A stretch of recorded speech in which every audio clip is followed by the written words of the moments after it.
close out of this. Hold on.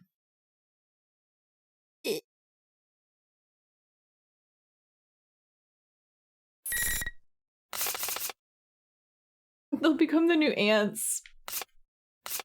Time to take them out back. Okay. Oh, Ken. Where is Ken? Release him.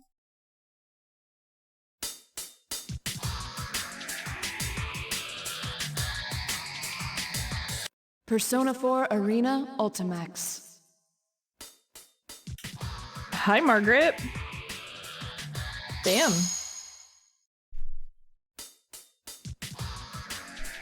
Okay. This one? This one. I guess it's time. Hold on, I gotta fix my hair. I gotta look my best for her.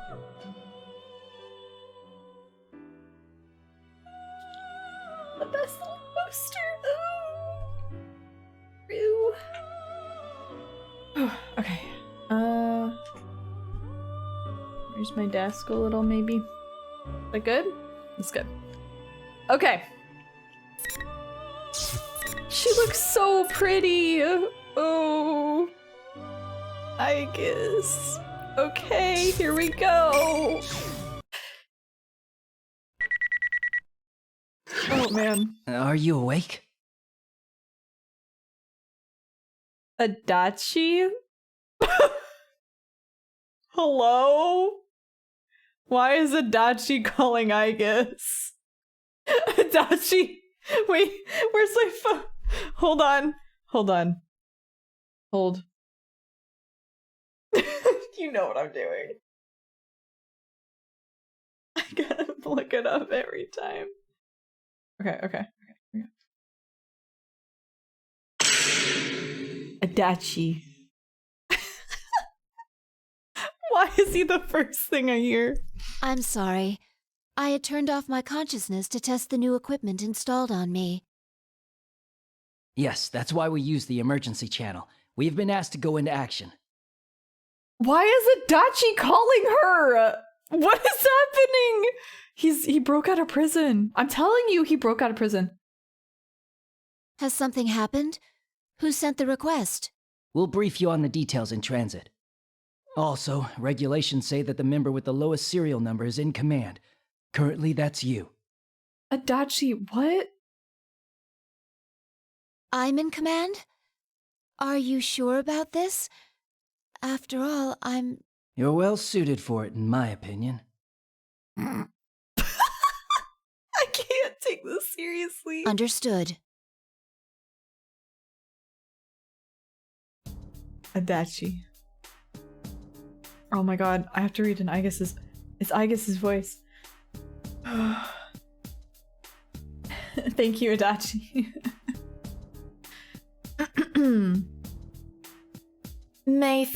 I was about to say 31st. May 1st, 2012, 9:30. Men equipped with assault suits and tactical vests line the concrete ground.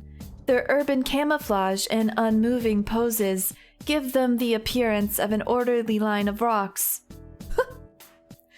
30 minutes have passed since the special assault team took up their positions on the landing strip surrounding the stopped passenger plane. Their captain glares at the plane before he slowly turns around and looks at each of his men. Every last one wears ski masks and thick tactical visors to mask their identities, but he knows them nonetheless. Tell me about the situation and make it quick. We don't have much time. Oh, man. One of the team members steps forward. The touchscreen tablet in his right hand has a summary of the case on it.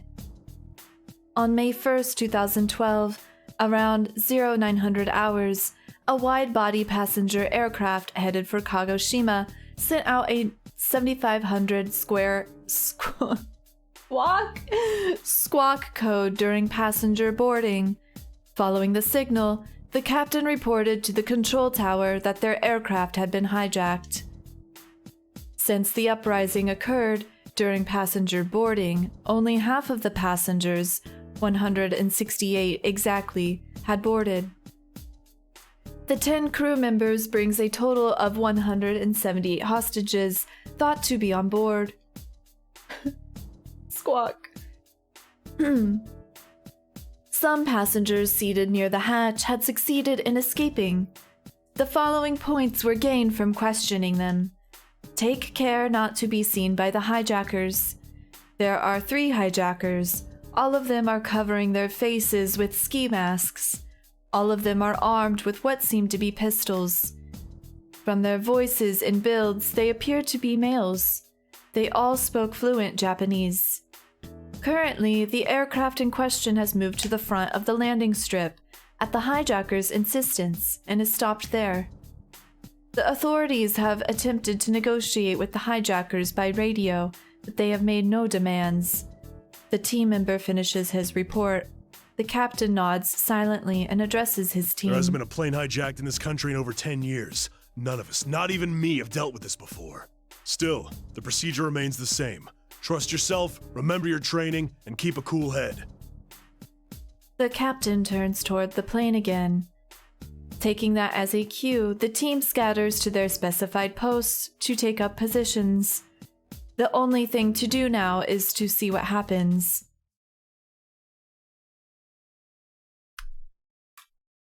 +300 people on a plane. Yeah. Not where I want to be. Eventually, 10 o'clock comes around. Half an hour has passed with no new developments. Repeated attempts to contact the hijackers has been made, but they have yet to make any demands. Tensions are beginning to rise. The worst case scenario is that they have no need to make demands, that their objective is to seize the passenger plane itself. In this case, the team would be facing a large-scale terrorist attack. Come on, talk to us. The captain mutters to himself, deep in thought. I love how this is just a narrator, but I'm doing what I did with Mitsuru Izagus now. From the perspective of rescuing the hostages, every second that passes without learning the hijackers' objective is a second wasted. The captain and his team can wait in hiding, but the same is not true for the passengers on board. For untrained civilians, extreme stress can easily lead to physical and mental problems. True. It's true not only for the hostages, but for the hijackers as well. When people lose their nerve, they tend to act rashly. The hostages will begin to lose hope, and the hijackers will begin taking it out on the hostages. An hour into the incident, anything could be happening inside the plane. The captain could do nothing but glare at the time ticked by. Okay. After 15 more minutes had passed, a slight change in the situation was reported. All emails and calls going through stations near the airport are being checked, but at the moment, no messages are thought to have been sent from inside the plane.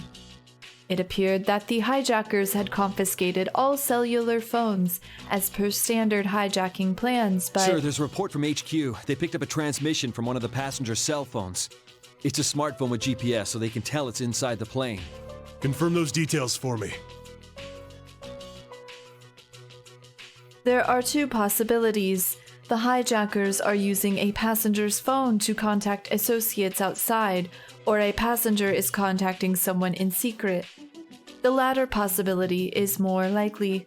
More and more devices have communication capabilities now, making it extremely difficult for hijackers to remove them entirely from play. And the more hostages there are involved, the more courageous they become, and the more likely they are to take risks. Unfortunately, more hostages involved means it's all the more dangerous to provoke the hijackers. Each individual hostage is worth less to them. The details of the transmission make it apparent that the situation is worse than the team had assumed. The cell phone's owner is a man in his 60s in first class. He signed up for a certain service after being diagnosed with a heart illness. It's a remote EKG monitoring service that keeps track of the patient's heartbeat. This is very involved. Oh my god. A scheduled message was automatically sent from the patient's cell phone. The service provider promptly contacted the police, informing them that the man was in bad shape. Man's life is at stake if we don't wrap this up within the hour. Looks like we can't stall for time. Is the voice annoying because I'm having to do it so much? Because I know this isn't you, and I guess. As panic spreads, a proposal for negotiations based on this fact and a proposal to storm the plane are both considered. Not at all? Okay. But because only half the passengers have boarded, the situation inside the plane is uncertain, making devising a tactical plan difficult. Though if nothing is done, a passenger will surely succumb within the hour. Oh, thank you. It is practice for when she's actually talking.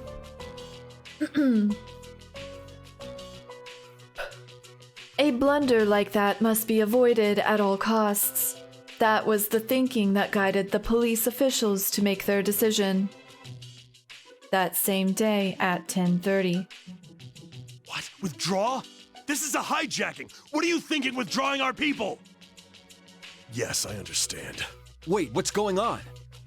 Shinji. Orders are orders. We'll fall back at once. Get ready. No one understood the sudden withdrawal order. Why withdraw the team during a hijacking? No one on the scene agreed with the decision, but the order could not be overturned. The men here are not the brain, but limbs whose power is best put to use by precisely following orders. Just then, another group approaches without a sound. Oh shit, best song. Its members are dressed differently, in suits and trench coats, but all of them are wearing black and sunglasses. At a glance, it is clear that they are tall, well-built, and used to rough situations. With nearly 20 of them gathered in one place, they are imposing despite their silence. They don't seem to be airport personnel, but neither are they known to the police. But the captain senses they are in the same line of work and approaches. Who are you? His voice is laced with suspicion, but the man at the head of the group speaks dispassionately, as if he'd heard nothing. For the next half hour, we're in command of this scene. You didn't answer the question. Who's responsible for this? The captain's tone unconsciously hardens. The group of men in black parts, and one of their number in the rear steps forward. The captain can't stop himself from furrowing his brow. He can already sense the unrest spreading amongst his team, who watches in silence. The one stepping forward looks like a 17 or 18-year-old girl. She is dressed in black and wears sunglasses like those around her, but her slender build is out of place. Her blonde hair stands out even more in contrast to her all-black outfit. The girl walks a few more steps forward and removes her sunglasses. It's me. The captain had intended to apprise the look in her eyes, but only gasps in the face of her crystalline blue. He quickly regains himself and frowns. So you're the one in charge? Yes, Are you shitting me? there is no time to waste quarreling. The girl looks at him fearlessly, despite the armed team surrounding her. The absurdity of it all is what helps the captain get over his surprise. Her age and appearance are most likely meaningless. She is clearly no ordinary Are girl. you not even gonna tell me who you're with? I cannot. So you expect me to hand over control of the scene to you without even telling me who the hell you are? Let's go, I I guess. believe orders to withdraw have already been issued. Her calm, sweet voice only irritates him. She's very cool. The captain closes the distance to the girl, and while he stops short of grabbing her suit, he glares into those blue eyes from only inches away. Lady, I don't know what kind of juice you have with the brass, but are you ready to be responsible for the deaths of those passengers? Your protests are doing nothing to relieve the danger. Get him, I guess. Jack Frost, thank you for the 33 months. Hello, hello. Rescuing them as soon as possible is my, or rather, our duty. The girl is completely unruffled as she speaks. It's like she's a machine or something, the captain thinks, more dumbfounded than angry. Have faith in us. We too wish to save them. For the first time, something like determination flickers within those crystalline eyes. Not determination, they do this on purpose. After looking into them, the captain finds something akin to resolve and confidence in them. He steps back. Raising his right hand to his chest, he shows the girl his watch. But you got exactly 30 minutes and not a second more. Understood. After the girl nods, she gives instructions to prepare a stair car to the group she is leading. The captain's fist tightens nervously. Since there are few uses for a stair car, quietly moving it in place may make the hijackers think that a strike team is getting ready to storm the plane. But there is no hesitation to the girl's actions.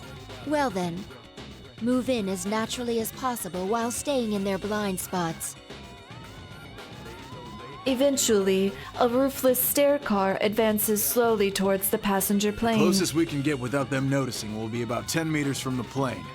That will be more than enough. More than enough? What's the point of half-assing it like that?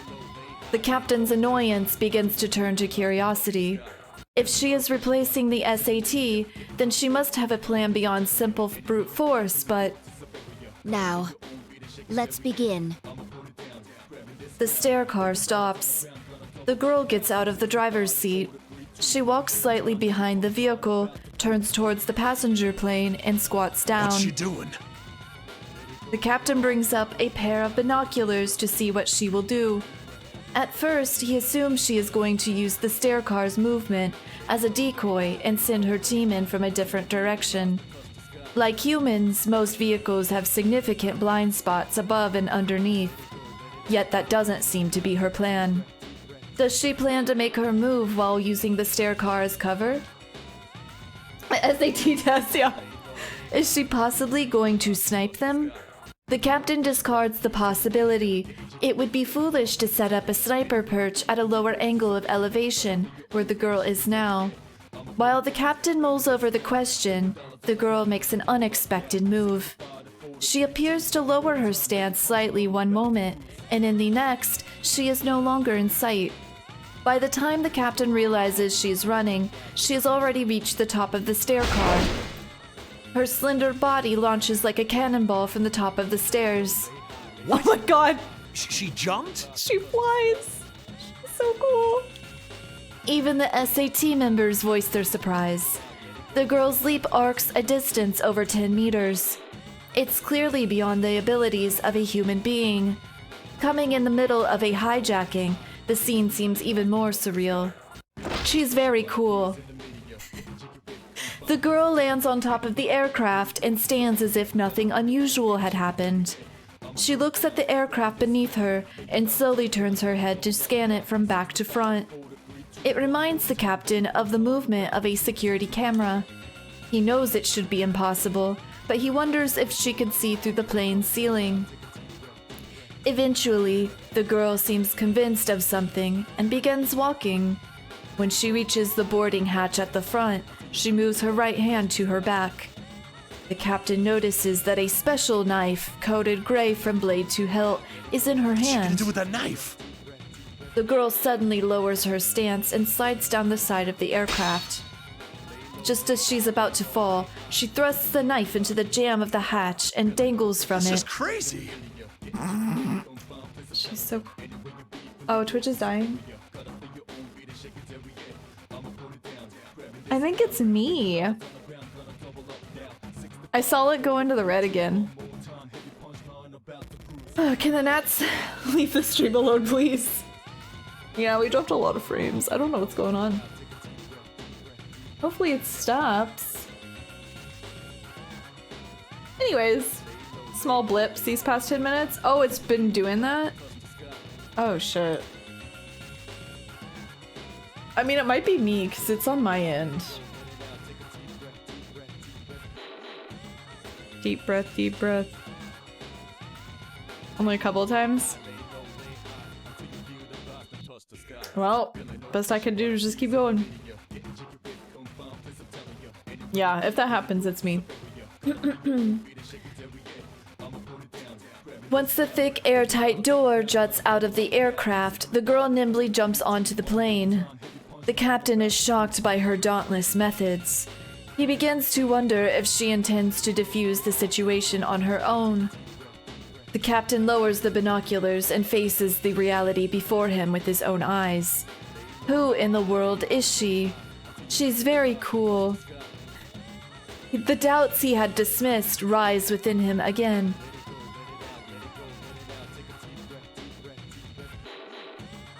She's so cool. A warning light goes on in the cramped cockpit.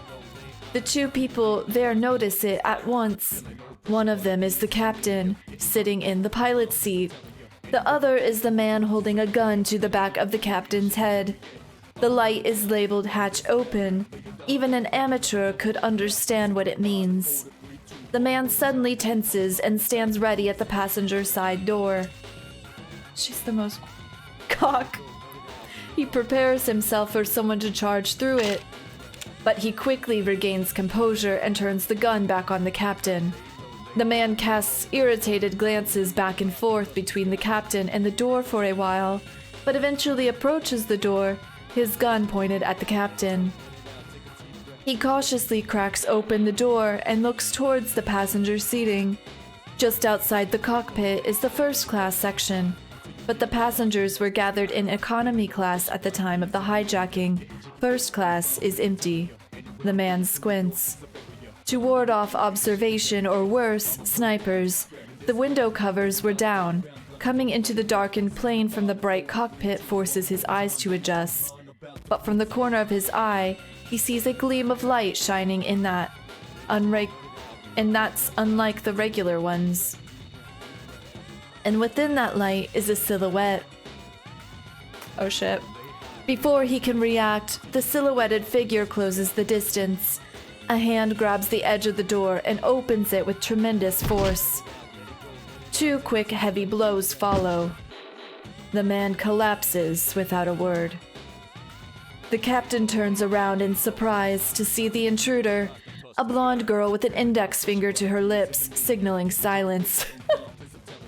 She first lays the man on the ground and then removes the pistol from his hand. On closer inspection, it is only a model gun, supplemented with metal parts. The seam between the parts is in different places compared to a real gun. If taken apart, the disassembled pieces would look nothing like a real pistol. The girl then takes handcuffs from a small pouch on her waist and fastens the man's arms to a seat leg near the window. Even if he wakes up, he will be unable to stand. Though the captain still looks as if he wishes to say something, the girl's eyes meet his and insist on silence as she leaves. The curtain dividing first class and economy class is closed. The girl hides herself behind it and peeks through. I picture her looking at Shinji in the movies. There is a man in each of the aisles on the left and right. Neither seems to have noticed her. The passengers and cabin crew are crammed into seats in the back. Everyone's placement matches the readings of what her heat sensors picked up from above the plane. Both remaining hijackers are closer to first class. The man closest to her is only a few steps away. She judges that he can easily be disabled if she moves quickly. They both carry pistols, but they are the same type as the downed hijacker. From what she can see, these two are mere model guns. The girl swiftly pushes aside the curtain and grabs the closer man's right wrist. The hijacker, caught off guard by the sudden appearance of such a slender girl, stops moving for a moment. He surrenders any chance of victory he may have had. With a pained cry, he drops the pistol to the ground. The girl uses her grip on his right hand to put him on the ground, then smoothly pulls out another pair of handcuffs and locks his hand to the passenger seat.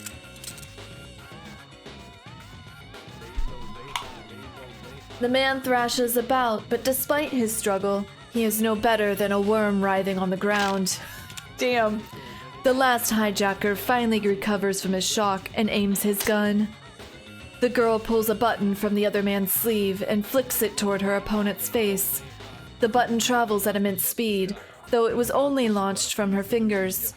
The man tries to shield his face, but he is too late. He groans in pain when the projectile strikes his forehead. The girl does not let the opportunity pass. She easily jumps over the 3-seat wide center block of seats with one arm and grabs the man's right hand. There she repeats the same procedure she used before. Their weapons are immediately seized while they are restrained on the floor. Killed a man with a button. The passengers are only now grasping what's happening before their eyes. A murmuring chorus rises. Do not be alarmed. I have come to rescue you. Your safety has not been secured yet, so please stay calm and remain in your seats. I guess the flight attendant. Not the clapping. The passengers erupt in a cheer. There is sporadic applause as well, but there is a slightly hysterical tinge to it in reaction to the tension of the situation. Excuse me. We were told someone requires medical assistance for their chronic heart illness. His name is... Just as the girl approaches from the center of the plane, she senses a male passenger stand up from his seat. He is extremely calm and quiet as he does so. The girl belatedly picks up on the incongruity. All of the other passengers are nervous. It is then that she feels something hard pressed up against the back of her head. She knows without looking that it is the muzzle of a gun.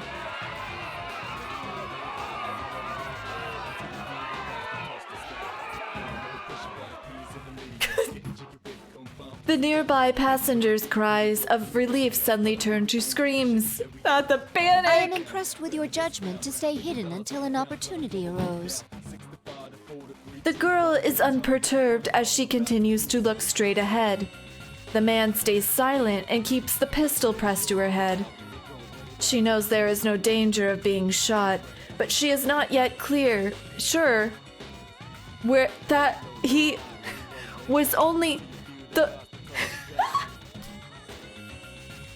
I'm losing, I'm fumbling the ball. That he was the only one in hiding. Left with no choice, the girl accedes to his demands and moves forward. After about 10 steps, another man stands up as expected. And you too. The man doesn't answer. He slowly approaches from the front. It's like glitch. The girl is now sandwiched from the front and back. At that moment, footsteps sound from beyond the curtain leading into first class. The two culprits both react at once, but it is too late. Over 10 men in black rush in at once from beyond the curtain. While the girl had drawn the hijacker's attention with the scuffle, the stair car had closed in. First, they pin down the man standing in front. The narrow passage gives the man behind her a short reprieve, but it doesn't last long. The moment he lowers the hand gripping the pistol in order to escape, the girl grabs his wrist. So focused was he on the men who burst into the scene that he forgot about the threat the girl posed. She's very cool. He is immediately tripped and restrained once he falls on his back. The girl stands up and looks around. If there were any more hijackers inside the plane, this would be their last chance to make a stand. But no one rises from their seat. She glances towards the men in black, and they nod back in acknowledgement. It seems the crisis has been averted. The girl carefully keeps her thoughts from appearing on her face and gives an inner sigh of relief. Soon afterward, the sweeper team gives a report confirming that the aircraft is secure. The girl works with the cabin crew to arrange transport for the men with the heart illness. The man, before she steps out for a moment. The staircase. Man, ooh, this is a whole book. I can't believe I guess got a whole spy novel. I'm lightheaded. I actually feel extremely dizzy. Hold.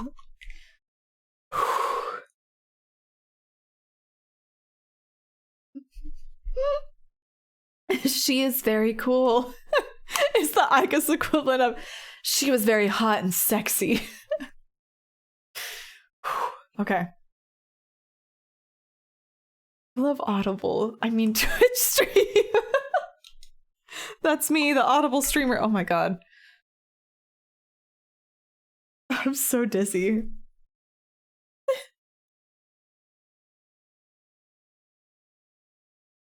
I'm really surprised you're reading it all out loud. I'm committing. I have done every route so far aside from like half of Akihiko's. I have read. You just read War and Peace in character out loud. I sure did.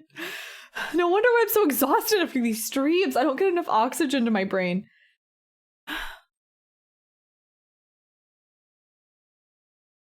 Silence is deafening.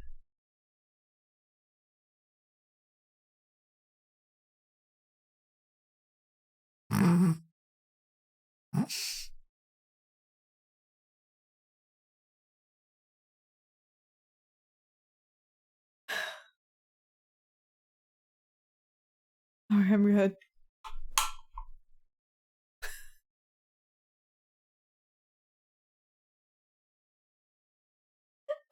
Danny DeVito. Oh god, I'm gonna die. I'm actually gonna die during her route.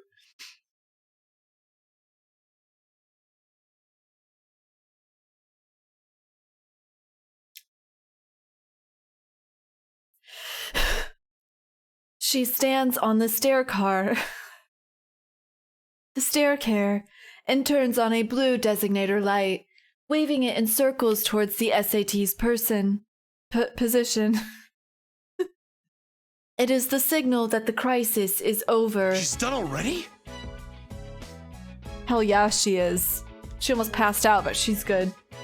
On receiving the sign, the SAT on standby starts talking amongst themselves. It hasn't even been 5 minutes. There should have been at least 3 hijackers. And Shinji has been resurrected as a SAT member. You know what they remind me of is those guys. Like Men in Black or something. Okay. Captain, who are those people? Is that one even human? Okay. The captain sighs with reluctance. This is just a rumor. Here we go again. But I've heard that the higher-ups formed an unofficial security group in conjunction with a certain corporation. It's supposedly for cases that are a little strange. I hear they have some official standing with the police, too. Though it's all some private enterprise, so technically, there's no authority involved at all. What?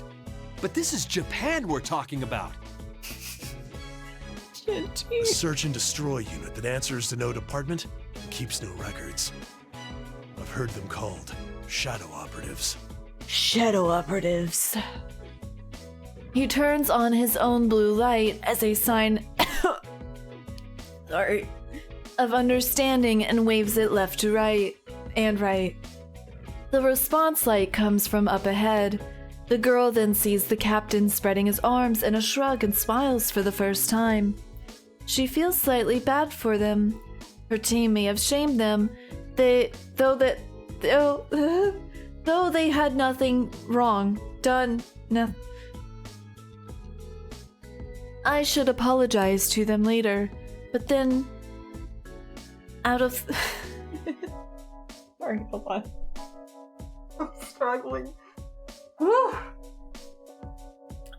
Out of the corner of the girl's eye, near the entrance of the luggage carts at the corner of the building, a figure catches her attention. A girl? Why is she wearing the Aigus dress?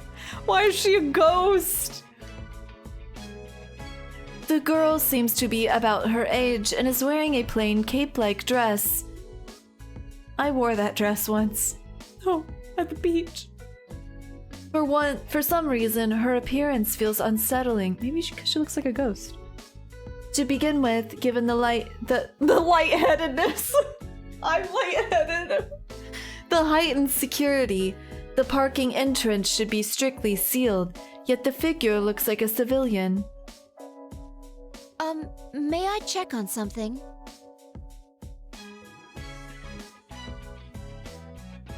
Did you see it? The girl calls to the SAT captain over the radio. Noticing some slight interference, she looks down to adjust the frequency dial. What is it? If you look towards my left, in front of the luggage loading bay is...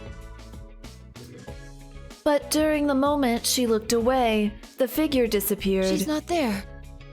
That can't be. The girl looks around, but the figure is nowhere to be seen.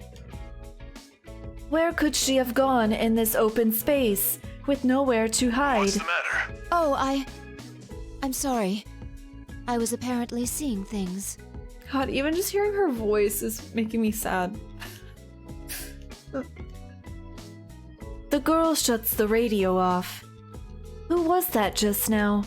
Was I truly seeing things? With those questions in mind, the girl tries to remember the figure's appearance in detail. Only then does she realize the cause of her unease. That light blue dress the figure wore. It was very similar to one she herself had once. It reminds her of those days when she did not yet have a heart. Oh, here we go. Oh, okay, maybe not. It's so weird to hear this song with Aigis here. Okay.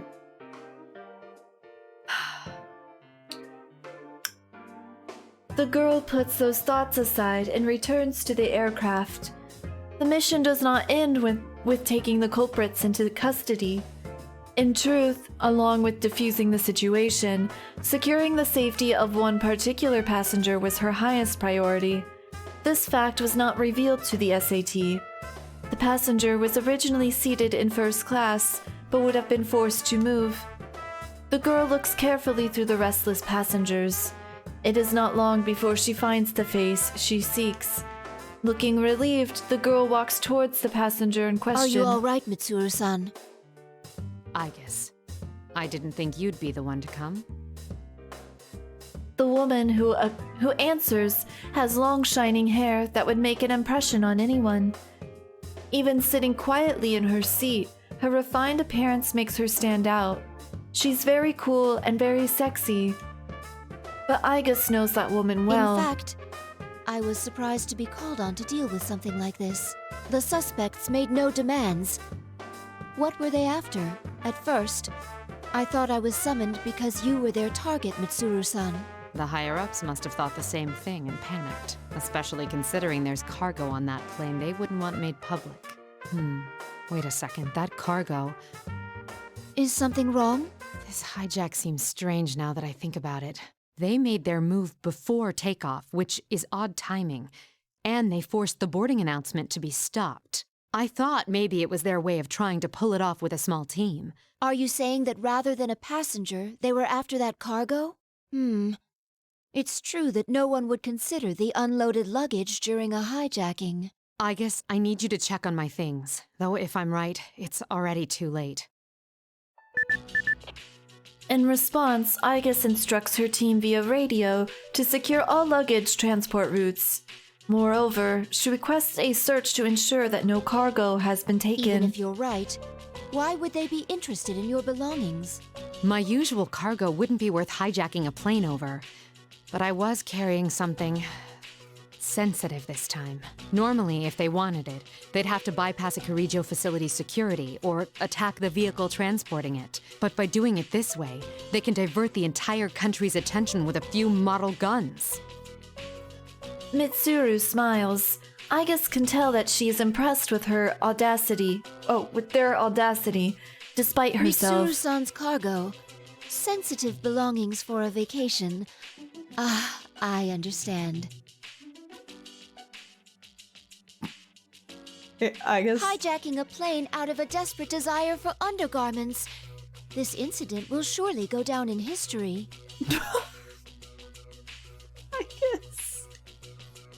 Mitsuru's eyes bulge at the unexpected comment. What? You're jumping to conclusions. It's not sensitive in that way. Besides, my underwear is in this bag, and that's it. Enough about underwear. Flustered Mitsuru. I guess, honey, no. She forces a cough and steers the conversation back on track. More accurately, my cargo contained items from Ergo Research. My trip to Kagoshima was partly vacation, but also to oversee their transferal to Yakushima. The official name of Ergo Research is the Kirijo Ergonomics Research Lab. Both Mitsuru and Aigis have many bitter memories associated with the name. A pall hangs in the air.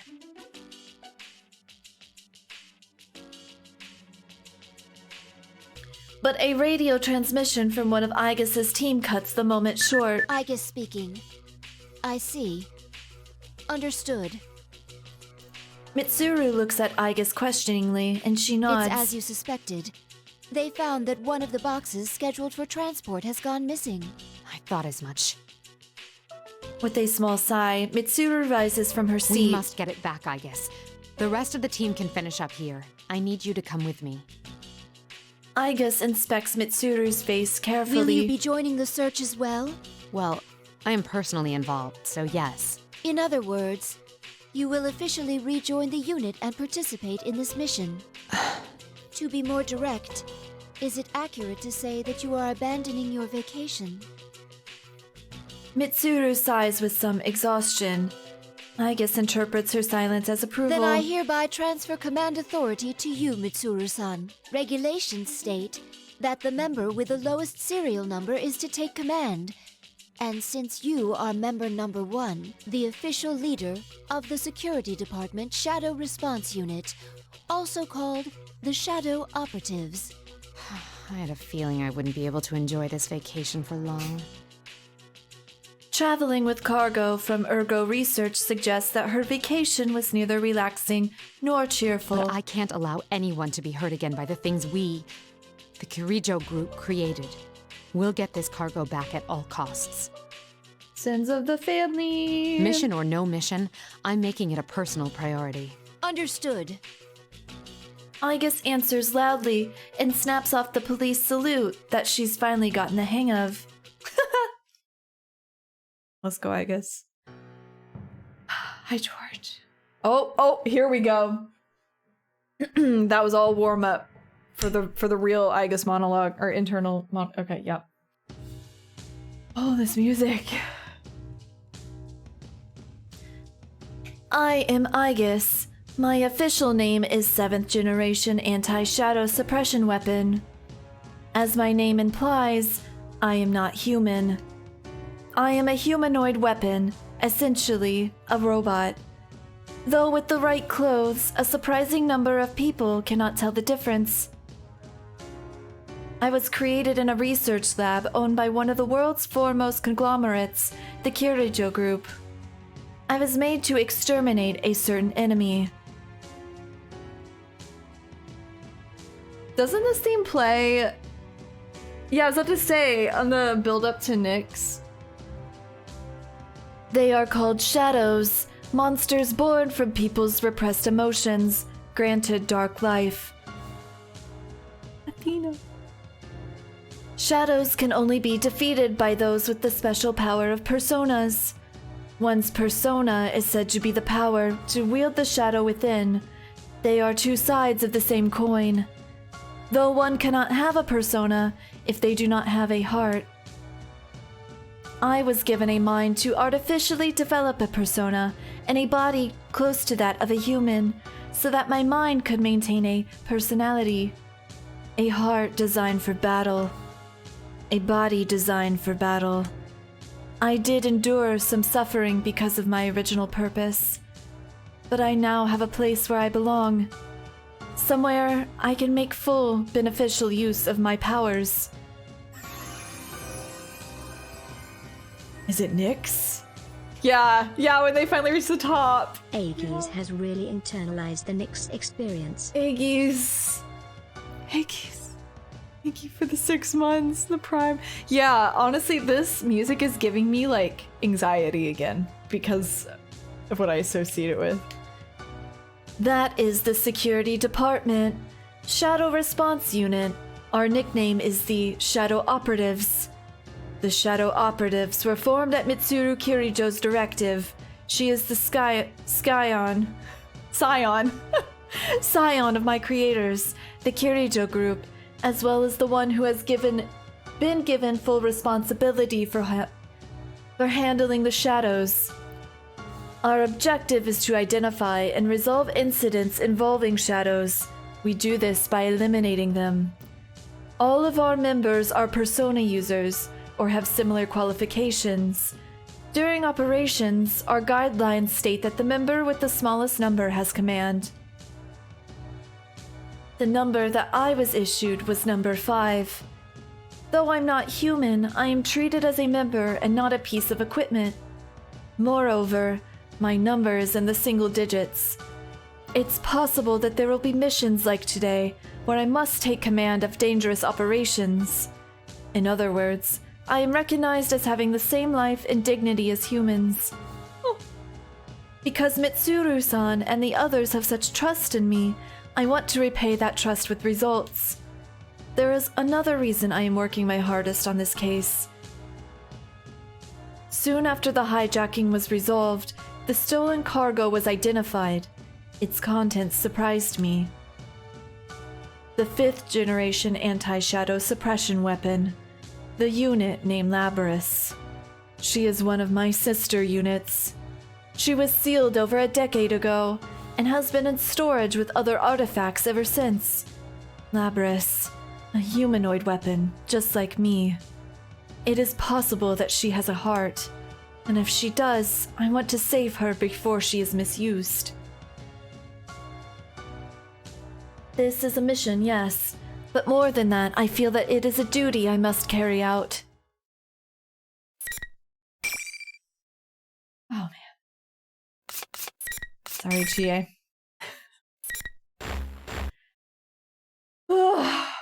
That seal.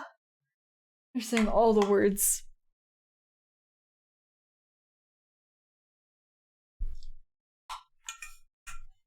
The next day, May 2nd, 2012. We wanted to pursue the vehicle carrying Labrys as soon as the hijacking was over, but its complicated route made it hard to track. Due to the sensitive nature of the cargo, it is difficult to set up large-scale traffic checkpoints. Fortunately, the license plate number was determined quickly, and we got a rough estimate of its destination. Our headquarters were moved to a police facility. Mitsuru-san and our team are sorting out the situation to plan for an operation. And the interrogation of the suspects? Makoto specialist. It's begun, but all of them are claiming that their memories at the time are very foggy, so they've been sent in for evaluation. Okay, Adachi.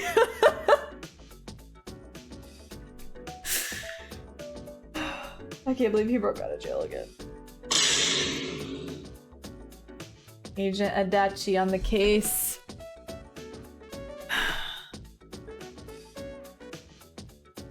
Just here to help.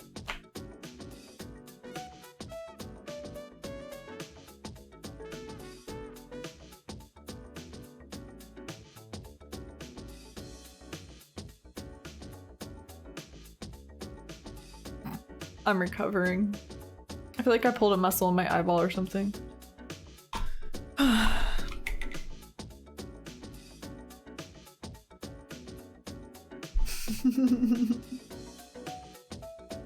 That's so Adachi, it just threw up on my shoes. The psychologists who interviewed them think it's possible they're not lying. Adachi! So none of the 5 have any memories of what happened during the hijacking. Normally that would seem preposterous. There may have been some hypnotic effect, but even then... Oops. Oops. We're dealing with someone after materials from Ergo Research. They'll likely be very well informed about shadows and the mind. It's literally just Adachi. Knowing that, it doesn't seem so strange. It would also explain the extreme lengths they went to create a decoy. What else do we know? Another team member answers Mitsuru-san's question. Since the cage storing the 5th generation is too large to transport by personal auto, we narrowed our search to large vehicles that left the airport. That, combined with the testimony from our observer and data from the transmitter, allowed us to pinpoint the vehicle in question. The police are already pursuing it via the N system. This is the most recent photo. He hands the tablet to The Mitsuru-san. Inaba area. Wasn't this the place where... Yes, our routine investigation last year rated the potential shadow activity in the area at level 4. It's literally just Adachi! Yes! We caught the culprit, too! Not by Adachi. This is where I killed people, yes. It seems that the culprit in this case had prior knowledge of shadows after all. He's standing right here in front of us. Adachi-san. Yes, this is where we had a routine investigation last year. He became a hero after jail. If that is true, this is one of those situations where like the criminal has they broke him out of jail on a condition that he helped the police force now, using his own methods that he knows about. That's what's happening. So now he has to catch other perpetrators in the metaverse world. If that is true, we must use extra caution.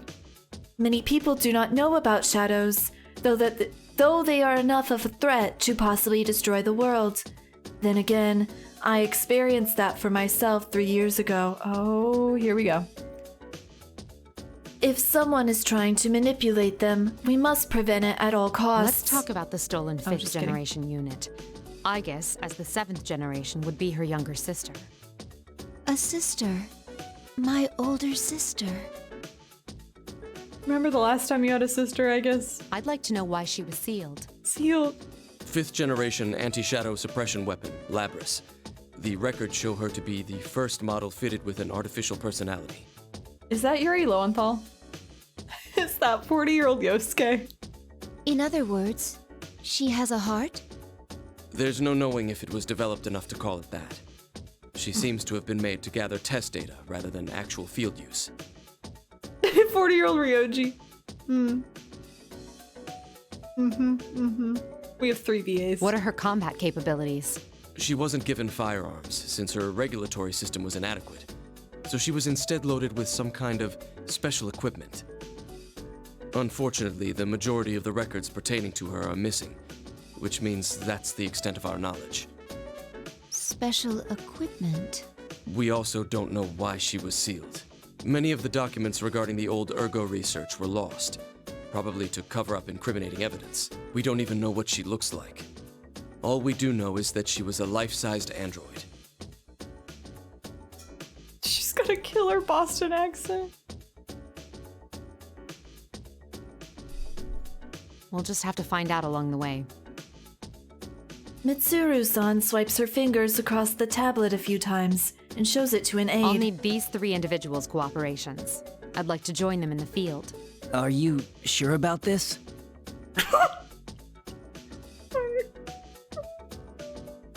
Oops.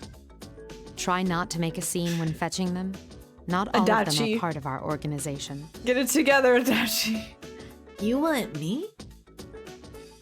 The aide nods his assent and returns to his station. Mitsuru-san then turns her gaze on me. And I guess, frankly, I think we can assume that there'll be combat involved. Will you be all right with that? Though Mitsuru-san doesn't say it out loud, I understand what she means. Our highest priority in this operation is to stop the culprit and mitigate any associated danger, not to rescue Labris. Of course, we will strive to accomplish both, but in the worst-case scenario, we must consider the option of destroying Labris. Destroying a sister unit. It will be a painful experience if she too has a heart. I thank you for your concern, but I'll be fine. I will do my duty. Mitsuru-san says nothing more and silently Well then, nods. once we can confirm our target is headed to Inaba, we'll depart at once.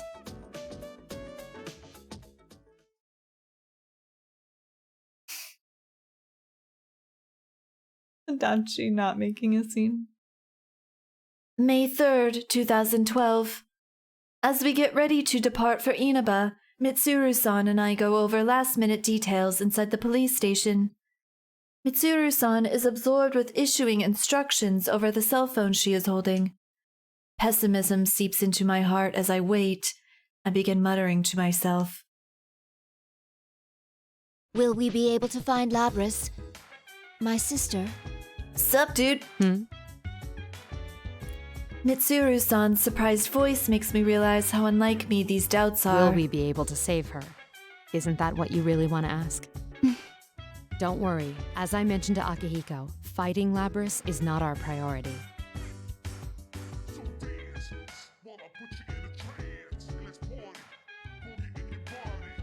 God, this song is just, it's like a blanket. It's like, ooh, it's like coming home. It's like, ooh.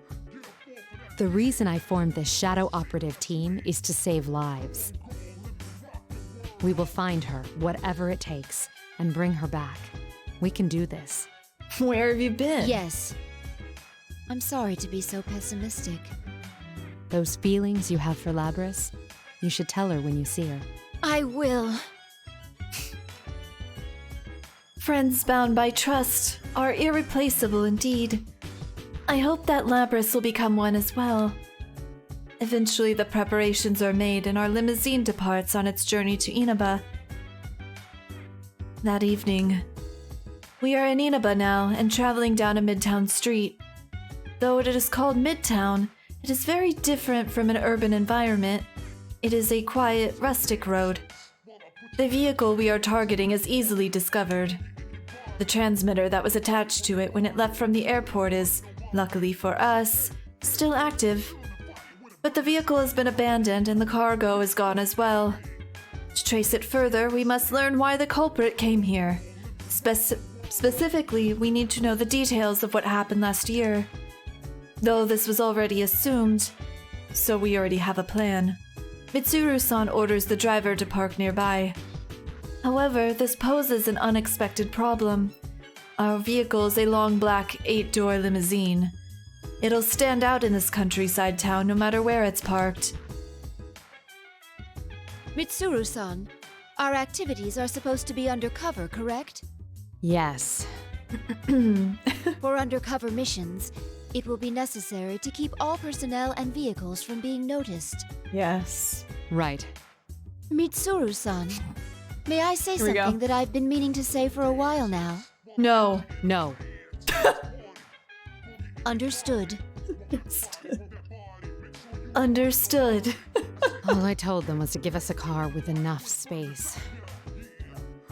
Wherever we go, people peer into the windows out of curiosity.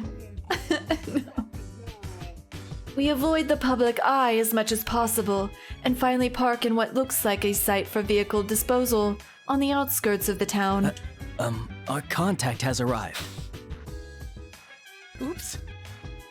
Okay, Adachi.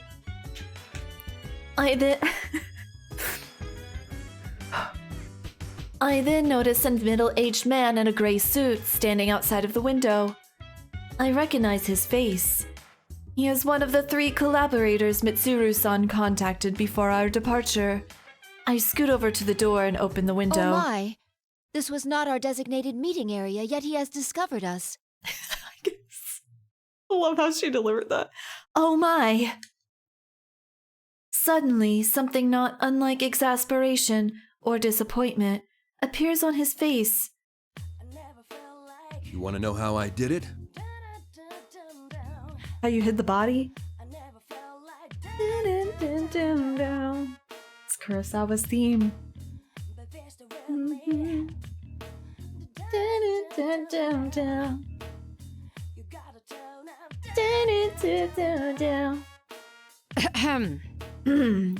Yes. Paying attention. A cough interrupts We us. appreciate your cooperation, Detective Kurosawa. Mitsuru-san gets out of the vehicle and slightly bows. 3 years ago, when we were still fighting shadows in secret, Detective Kurosawa worked as a police officer at a nearby police box. He believed that our intentions were good and supplied us with certain conveniences under the table. Guns. His job made this risky, but he always acted on behalf of what he believed to be just. He said this many times while supporting us in secret. He is a strong man, one who always acts on his beliefs.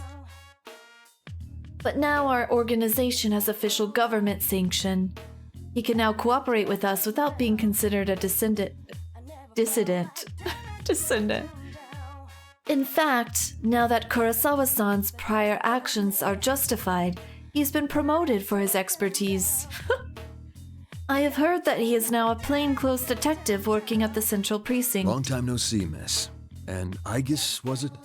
Indeed. It has been a while.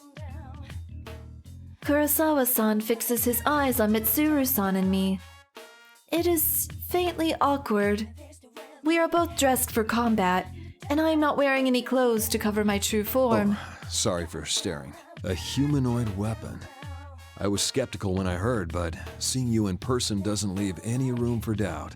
It's just Shinji. I'm sorry that I kept it hidden back then. It's all right. It would have caused more of a headache if you'd gone around looking like that. Hearing him say that, I cannot help but smile. Seeing you laugh like that makes it harder to believe you're a machine. I shouldn't make you stand while we talk. Please, get in. Ah, sorry. I haven't seen you in a while, so I had a lot to say. Mitsuru-san asked Kurosawa-san to collect information on the serial murder case that occurred in this town last year. When background investigations were carried out across Japan at the end of 2011, this region showed high readings of shadow activity. But although it was investigated, there were no effects apart from slightly unnatural weather. Then again, what if something happened that was just too hard to detect? Mitsuru-san suspects that the serial murder case was related to these shadows and asked Kurosawa-san to have the local police force share their reports. We could have requested them directly, but what we wanted would not be the surface information found in the investigation records. There are limits to what an unofficial unit cloaked by authority can do with a direct request. I found out quite a bit regarding the case you had me look into. First, I reviewed the report on the incidents from last year. One of the suspects mentioned the word persona. Persona. God, that sounds so much like Shinji.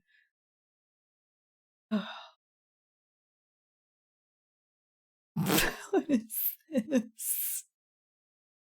Wow. He's dead. Persona. I'm so lightheaded, I feel like I could pass out. Dreaming of a dead bear. Crushed by a limo. Hang in there. Sorry, that was very lackluster. Let me try that again. Hang in there! Still lackluster, it was better. Please don't pass out, it's against TOS. Don't die, it's against TOS. Rest in peace, Lee XP. Cause of death.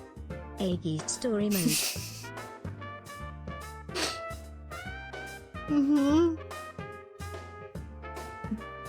Eggy story mode. I'm over here taking deep breaths. Am I making you feel like you're not breathing enough? It's a lot, because I guess is also kind of breathy a little bit. I love doing her voice though. It's so fun. But whoo. She's not as bad as Yukiko, but ooh. Eggies. How far into Eggies? We're just about to enter the TV, so almost halfway. Doing a great job, thank you. Thank you, that's very kind. Da, da, da, da, da, da, da, da, da, Oh, this is so nostalgic.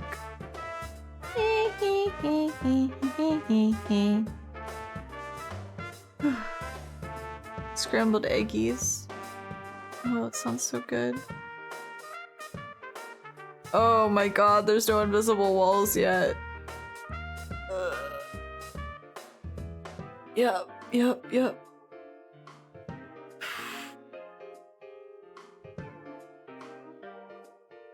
Isn't this the Yukiko's Dying song? It sure is. This one and Your Affection. Hold on, I'm gonna go eat something really quick. I'm just not getting enough oxygen to my brain, but also I think eating could help too. Invisible walls smiled wryly. Yeah. Break time. The breaks I have to take in this game. I can finish this in an hour and a half. I got this. I got this! Here back. Oh, I didn't mean to press the button. Okay.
I truly had my walking through the door with the pizza moment. Why are you all like this? I'm all about colon health. Colonoscopy sounds so bad. As someone who has had a colonoscopy, yeah? Yeah. Probably. Hold on, I gotta message Hannah really quick. That's why the vibe's cut.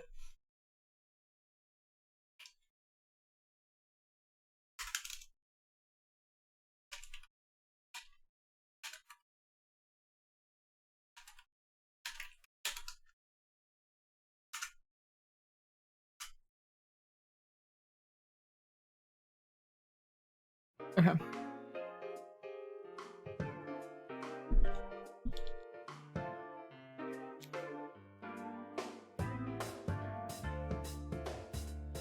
What am I reading?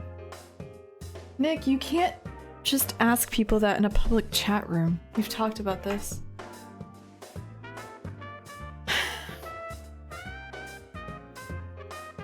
Hi, Yeti. Of course, Yeti arrives during this time. God. I feel like every time I come back to this chat, it's like a bunch of ants on an anthill, and then I appear and they all scatter. I'm ashamed. Yeah, just blame it all on Yeti. Yeti's just an easy scapegoat.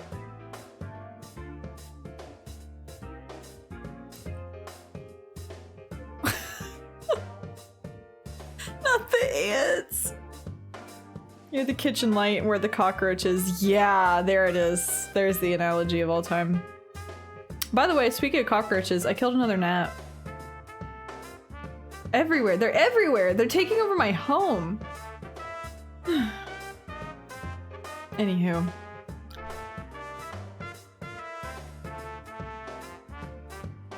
Let's do this.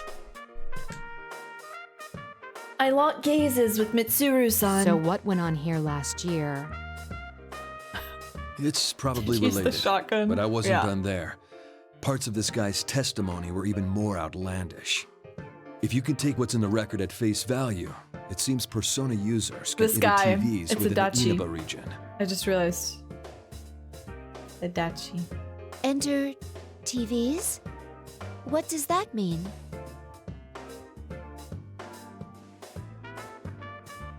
Horoscope for Nick. Don't be about dick. Buttholes are not off limits here.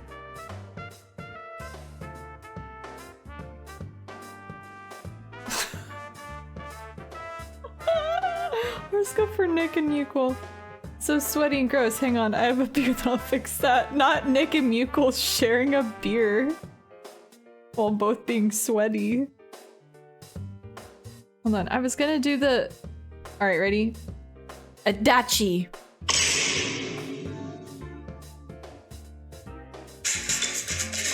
Don't do that. Anyways. Just what it sounds like. You physically stick your body into the screen and go inside. Tater. No. Horoscope for Adachi. Fine poop. Oh, he's kind of hot if you're like into Legos. He'd be my type. Look at Sabrina.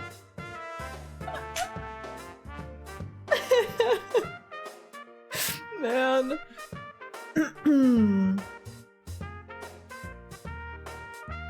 Sabrina Ayo?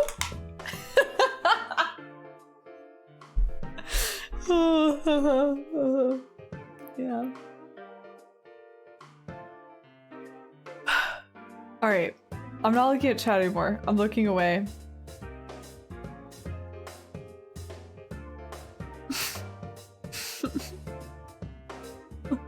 Horoscope for not hot Adachi. I feel kind of gross when I look at your username. He claimed there was another world in the TV, and dropping people inside it was the method behind last year's murders. Adachi.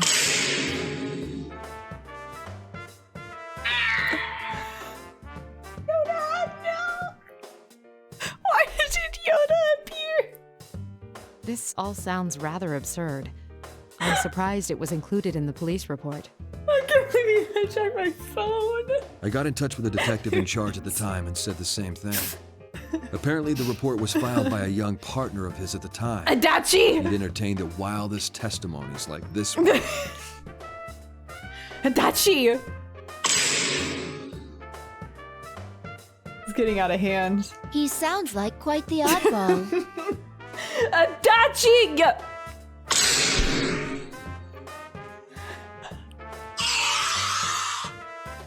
When it autoplays, someone screaming!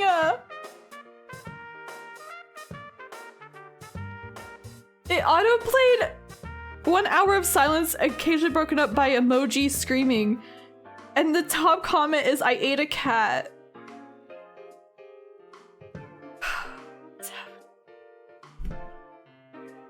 What's that? That scream fits Adachi perfectly. A POV dry colonoscopy. You wake up from anesthesia screaming like that. If this was what really went on, the police would have had no chance cracking it. Adachi! That Detective Dojima is one shrewd guy. Even with all the Dojima. supernatural hocus pocus surrounding the case, Green he caught the vegetables. culprit.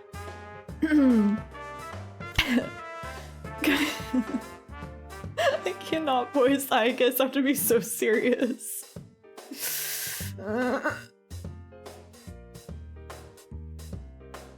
Kurosawa-san sighs. He seems to be tired.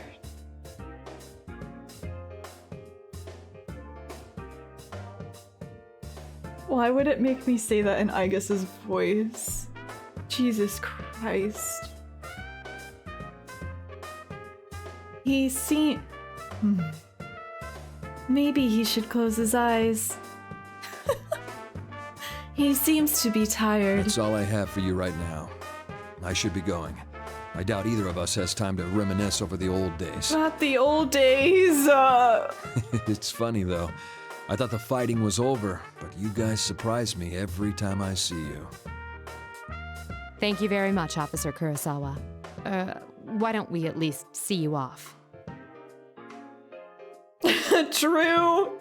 Horoscope for tired, Kurosawa. My mental bleh. It was like, yeah. Oh, that's all right. Me I've when I got play my own P3. car. I doubt my department would appreciate your tastes.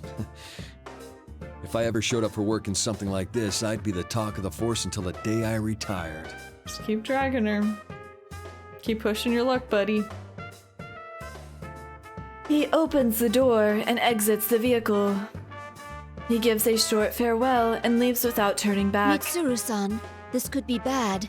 Our sense of social aptitude is in question. Mitsuru-san. She does a little. Mitsuru-san. There it is. I can't deny that. What should we do now?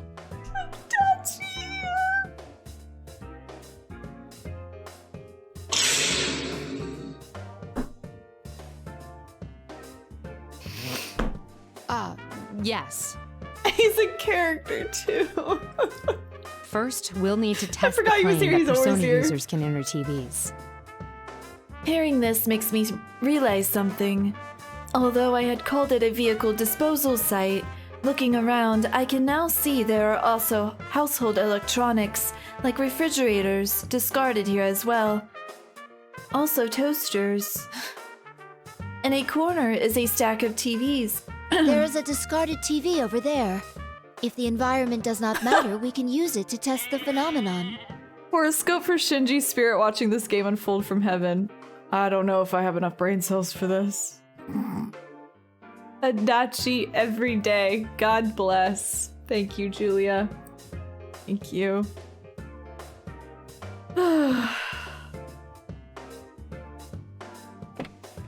I voluntarily get out of the vehicle. Wait, I guess. Don't worry. I'm just going to touch it.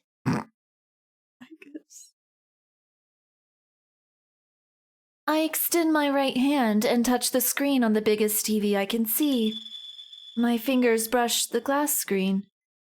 But although I seem to be touching it, I feel no resistance from its surface. I push my hand forward a little more. A weak light runs across the screen and my forearm sinks into it. Amazing! Rings of light spread from the contact of my arm, rippling like water across a pond. God. Interesting. It's exactly as the police report said. What's it like inside? Do you feel anything?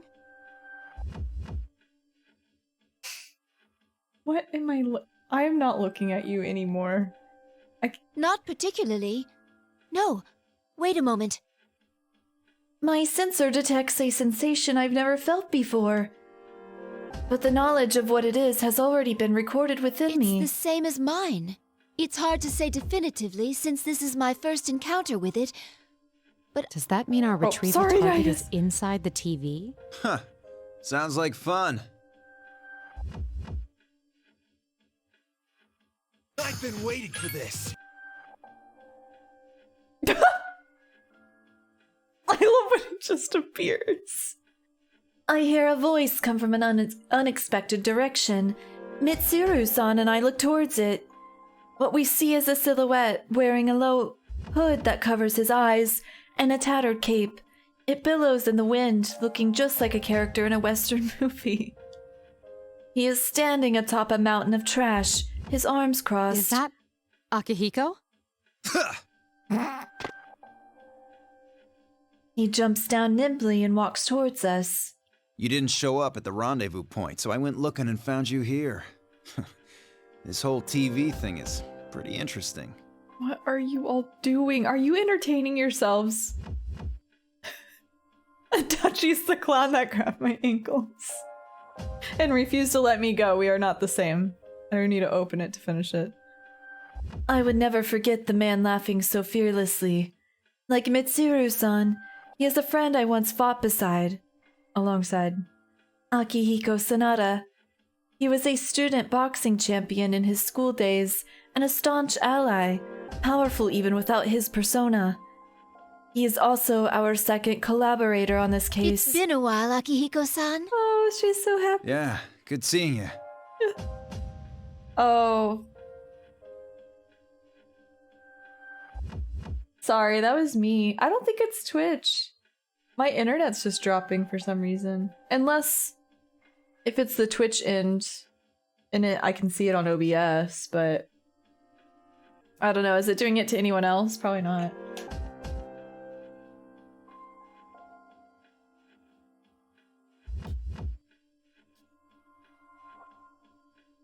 The gnats are interfering.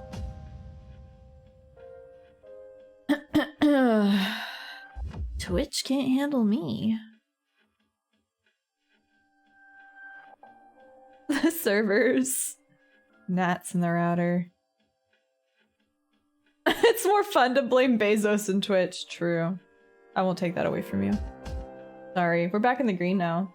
Yeah, we've dropped 6,000 frames. That's kind of a lot for me. Akihiko, what on earth are you wearing? Just what were you doing overseas? Drag him. Well, didn't I tell you that I was on a training expedition? Don't tell me you came here from the airport like that. Does the concept of keeping a low profile mean nothing to you? Chat is too cursed, which is trying to save itself. Mitsuru-san, I believe we have lost the right to complain about that. You all need to stop talking about Adachi right now. Bringing down the stream. Mitsuru sighs in annoyance. Oh yes, Akihiko-san was on a training expedition overseas until this morning. It was very racist. As a result, his appearance is very different from the last time I saw him. But his aggressive personality and love of a challenge seems to be the same as always. It wasn't that aggressive. There's another gnat. Sorry. Maybe it was an eye floater. I can't tell the difference! I have too many eye floaters! He gives a cocky smile and smacks his palm with his fist. Anyway, we can get inside from that TV, right? And what are we waiting for? Still the same Akihiko. We don't know the situation inside yet, and we'll need a secure means of getting out. So what? If we want to get this Labrys back, someone has to go inside, right? Well, that's... Our target hijacked a plane to throw her into a TV in this town. Oops. If we sit on our hands, it's possible we'll be put in serious danger. Akihiko-san steps toward. Akihiko-san steps towards Mitsuru-san as if pressing her. We're different from how we used to be. We made the choice to fight shadows as professionals. That's why I traveled around the world and trained harder than ever. And now that something's actually come up, you're hesitating? We agreed to do this. I'm ready to stake my life on the mission. Akihiko-san's opinion is a bit strong, but he is not incorrect. It could be Akihiko-san understands that being slightly forceful is his role, because Mitsuru-san takes caution seriously. As the ultimate authority in this case, she frequently second-guesses herself. But I have seen Akihiko-san's words cut through her hesitation in the past. It shows his trust in Mitsuru-san not to make decisions in error. Wait, why are we...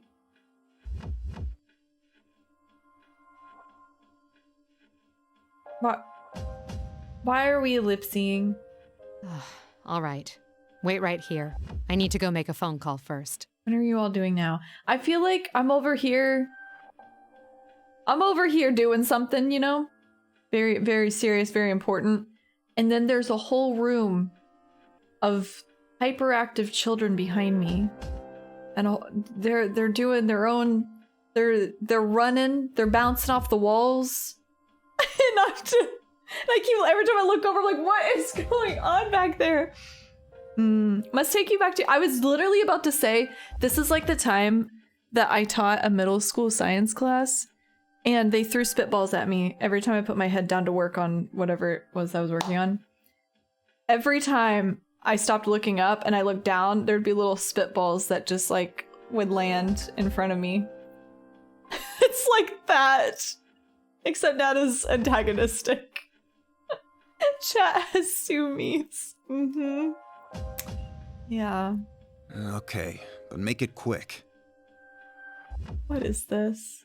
Sorry, Aunt Becky, we've eaten sugar. Hold on, what is this? What, are you telling me to add something? Okay.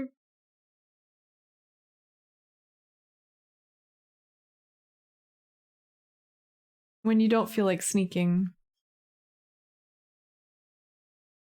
Anyways, take that and be calm. I'm giving this to appease you. It's us behind you. Yeah. Really though. I feel like I just gave you all lollipops.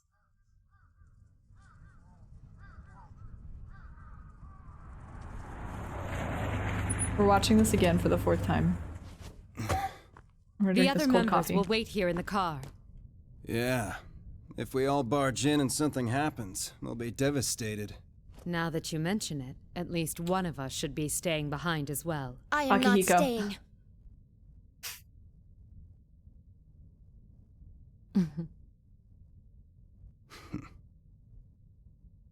Us three will be plenty. We'll end this in a flash. No problem. The same as always. This is the best part about the P3 roots. We have no idea what might be waiting for us on the other side. Don't get careless. Right. It's so good. This situation, it brings back memories.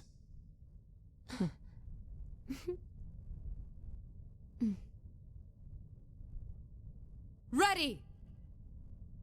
And they're all in character. It's so good.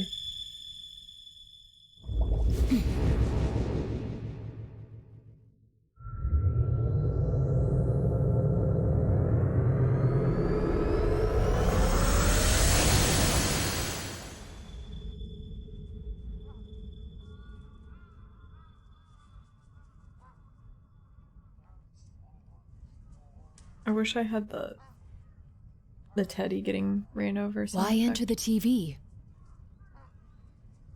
What's going on? Great vegetables. Ooh, we got an hour. Let's go. Let's do it. Let's get it up. And what you're gonna do is drop the hammer down. Drop prime, drop him. I am surrounded by I am surrounded by a white light that strains most of my sensors to their limits. A portion of my sensors indicate that I am currently in a state similar to freefall. I can't tell up and down from left and right. This continues for a while. Oh god, who's she gonna meet? Who? Eventually, my functions slowly recover. I find myself inside an unknown room, sitting on the ground. I quickly stand and check my surroundings. Is this the music room of a school? I can see a music stand, a grand piano, a blackboard, and portraits.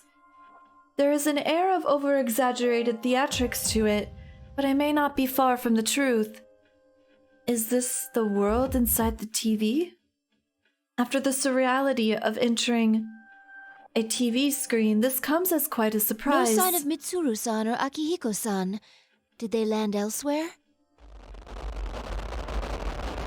So much noise. I can't contact anyone like this. I attempt to use my communicator, but there is no response. This looks like an ordinary classroom, but it has an alarming amount of radio interference. When I concentrate my senses again, I detect a bizarre disturbance from the entire area that is unlike normal buildings. This may be another world after all.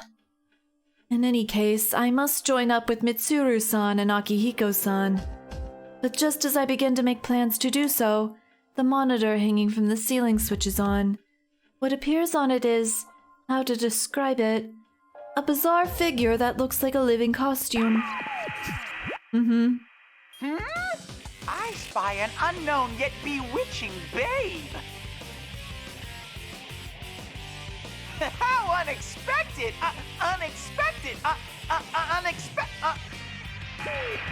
Oh, I didn't mean to push the laugh track.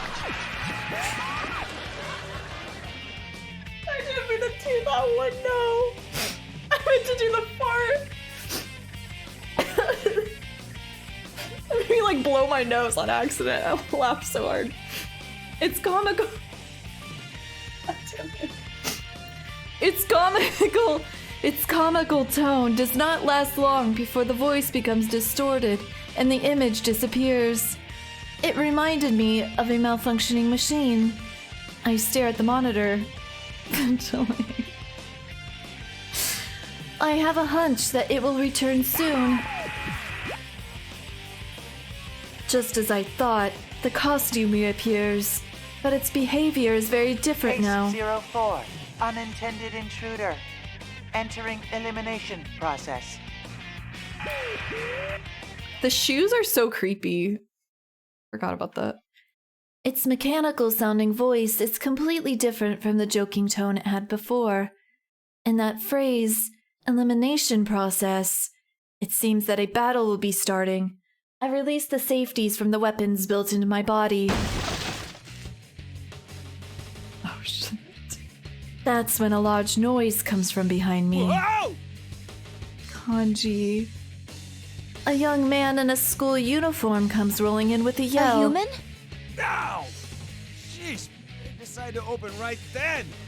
This makes no damn sense. I thought I was ready for any eventuality, but I had not expected to suddenly encounter a human. Are you all right? You seem to be unharmed. The young man looks back at me with a steely gaze while fixing his bleached hair with his fingers. His behavior does not seem to be that of one who came in pursuit of me. Never seen you before. I'm sorry, I haven't introduced myself. My name is Aigis. So weird. This is such a fever dream, this whole game.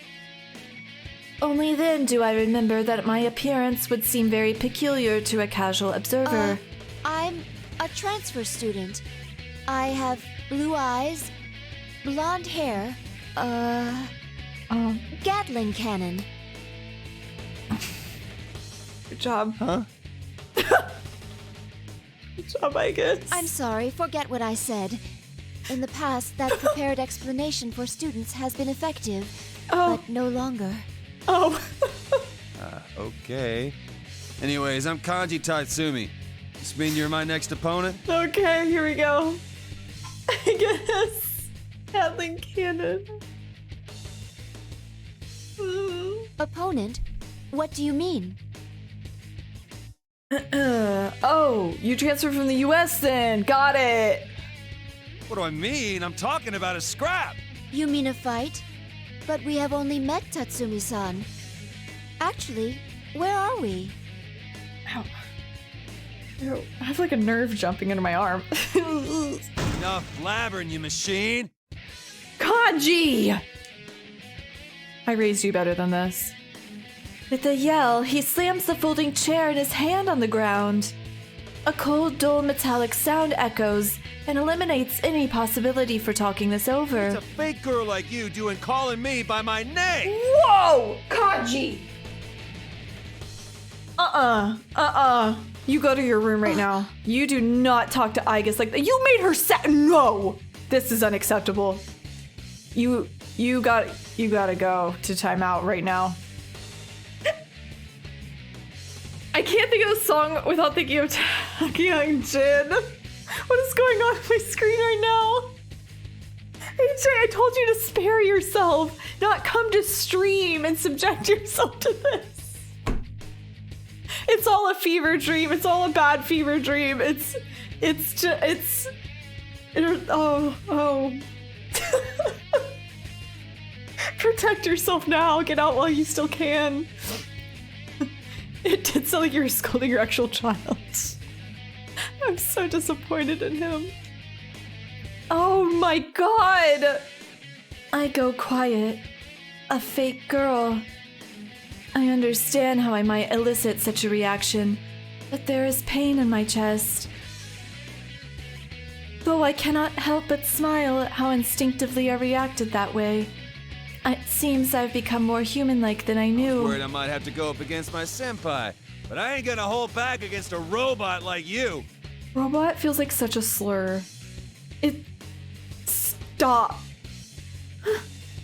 I'll pretend it's a literal fever dream, it's fine. Yeah, there we go. That's the best way to go about this. I think that's how I've kept my sanity intact. Hope everyone is well. I hope you were well too, AJ. It's good to see you. Fever dream aside. He doesn't know. Thinking with a calm mind, I notice a small incongruity in his attitude. When he first saw me, he seemed unsure and claimed that he had not seen me before. Yet though he knows now that I am a machine, he doesn't seem particularly surprised. Aren't those two things contradictory? I focus my senses once more and enhance the gain on my sensors. I detect a faint interference. Because it had appeared uniformly across all my sensors, I hadn't been aware of it. What is this? Not gonna do anything. I'll make the first move. Gotcha. Take Mikazuchi! A persona? Light flickers intermittently. Could that be electricity? A thick-barreled like arm charged with voltage approaches from above. I jump back and narrowly escape a crushing blow. Nice dodge. Looks like you got at least a little bit of fight in you. I'm distressed. A persona user. I was careless. I should have expected that possibility since I encountered him inside the TV. I do not know the procedure for attacking a human, but if he's a persona user, I must defend myself with the usual armaments. There is no avoiding this fight. I cannot fall here. Oh right, electricity's her weakness. Well, here we go. Oh wait, this is the first battle with her. Did that say heartless armed angel? I cannot deal with this meanness towards Igus. Oh.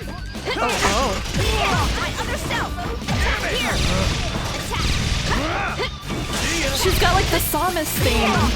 Samus even.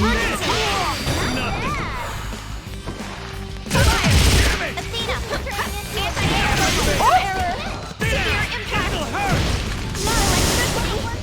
Damage sustained! Here! Down! Persona! Move down! What is this? Persona! Nothing. Move down! Severe impact! Ready? Could go firing! Persona! Maximum attack here! Eat this! Severe impact! Gyro failure! System error! Light damage! Light damage! Fail! Down! Here! Eat this! Terrified. Persona! Firing attack! Here! Not too cool. They lost the lead! What a disappointment! She's smoking. No. I guess I'm so sorry. Ugh. Kanji is terrifying every time. This is why you should be nice to Eggies, Kanji. Eggies. This is why you need to respect Eggies. Are you alright, Tatsumi-san? The best.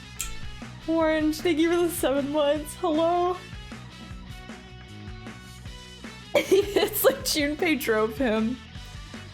I helped Tatsumi-san off the ground and called to him. After repeating myself several times, I hear a groan. Controller, please.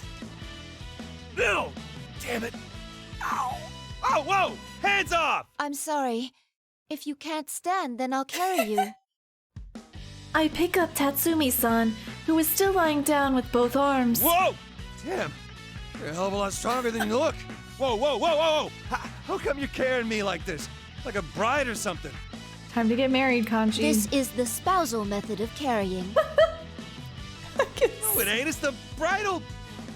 It's the same thing. Oh, wait a sec. Are they pretty much the same thing? Tatsumi-san, you seem completely fine. That's what I've been saying. And stop with the Tatsumi-san crap. It's making my skin crawl. Just call me Kanji. You don't object to being called that?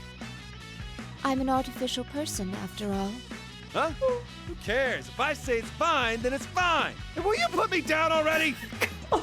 His voice acting in this game specifically is so good. When I put Kanji-san down as requested, he turns his back and repeatedly scratches his head.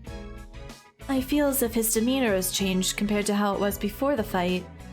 His loud voice and rough words are the same, but the sense that he will not listen to a word I say is gone.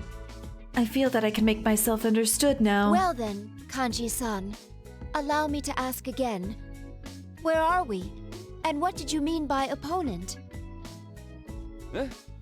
You're not an enemy that Ted set up for me? Ted?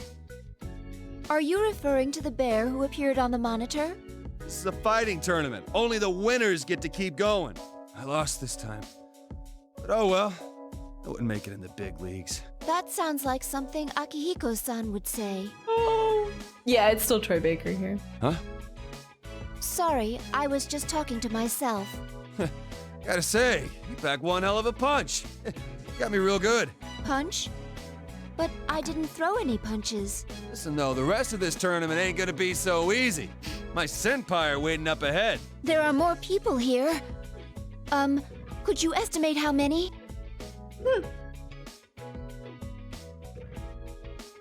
Kanji-san smiles dauntlessly and gives me a thumbs up. I don't really understand why, but I give him a thumbs up as well. Good job. Then Kanji-san keels over. I rush in to catch him. When I look into his face, he's still smirking, but has passed out. Oh my god, she killed him. It seems he was fighting through his fatigue for the sake of his pride.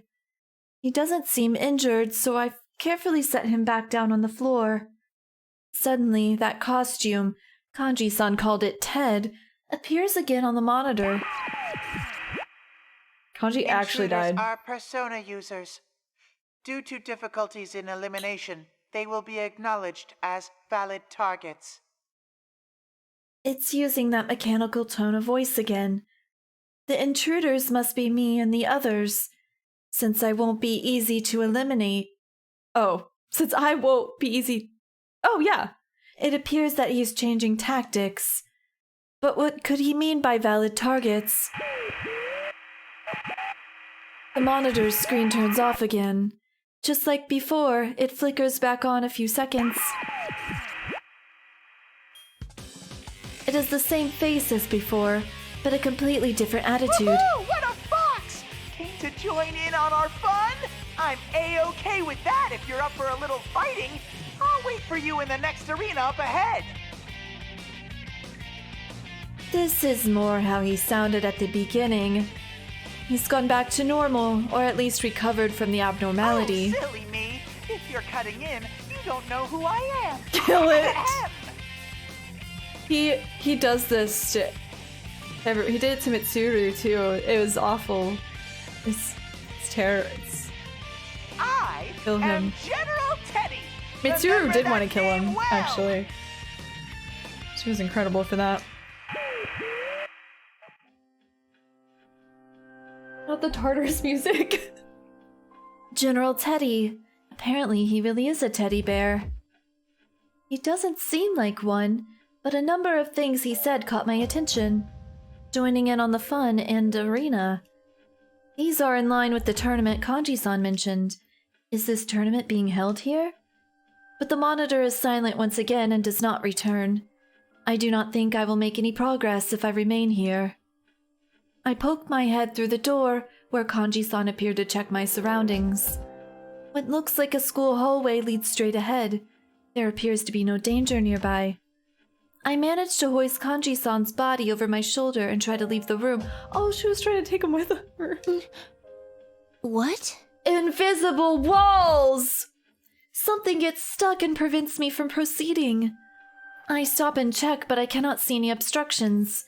Both of the sliding doors fell off when Kanji-san came in, and the way is completely open.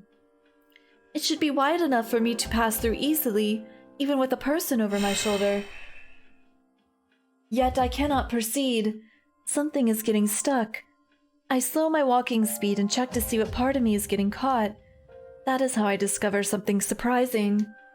Nothing is blocking the way, yet only Kanji-san's body cannot pass through the door. It seems there is an invisible wall. One that is selective and prevents only Kanji-san's passage between the room and the hallway. Everyone drink! Something Kanji-san said comes back to me. Only the winners get to keep going. Is this what he meant? I increase the sensitivity of my various sensors, but I cannot detect any wall here. I have no way of destroying that what I cannot touch. Which means I have no choice but to leave Kanji-san here. Oh well. I will come back for you later. Please stay safe until then. Picture her patting him. Once he comes around, he's still a Persona user. It's not as if I'm leaving someone behind who can't fend for himself.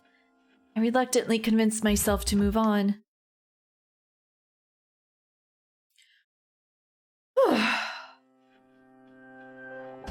While moving down the hallway, my sensors continue to pick up disturbances from everything in the school.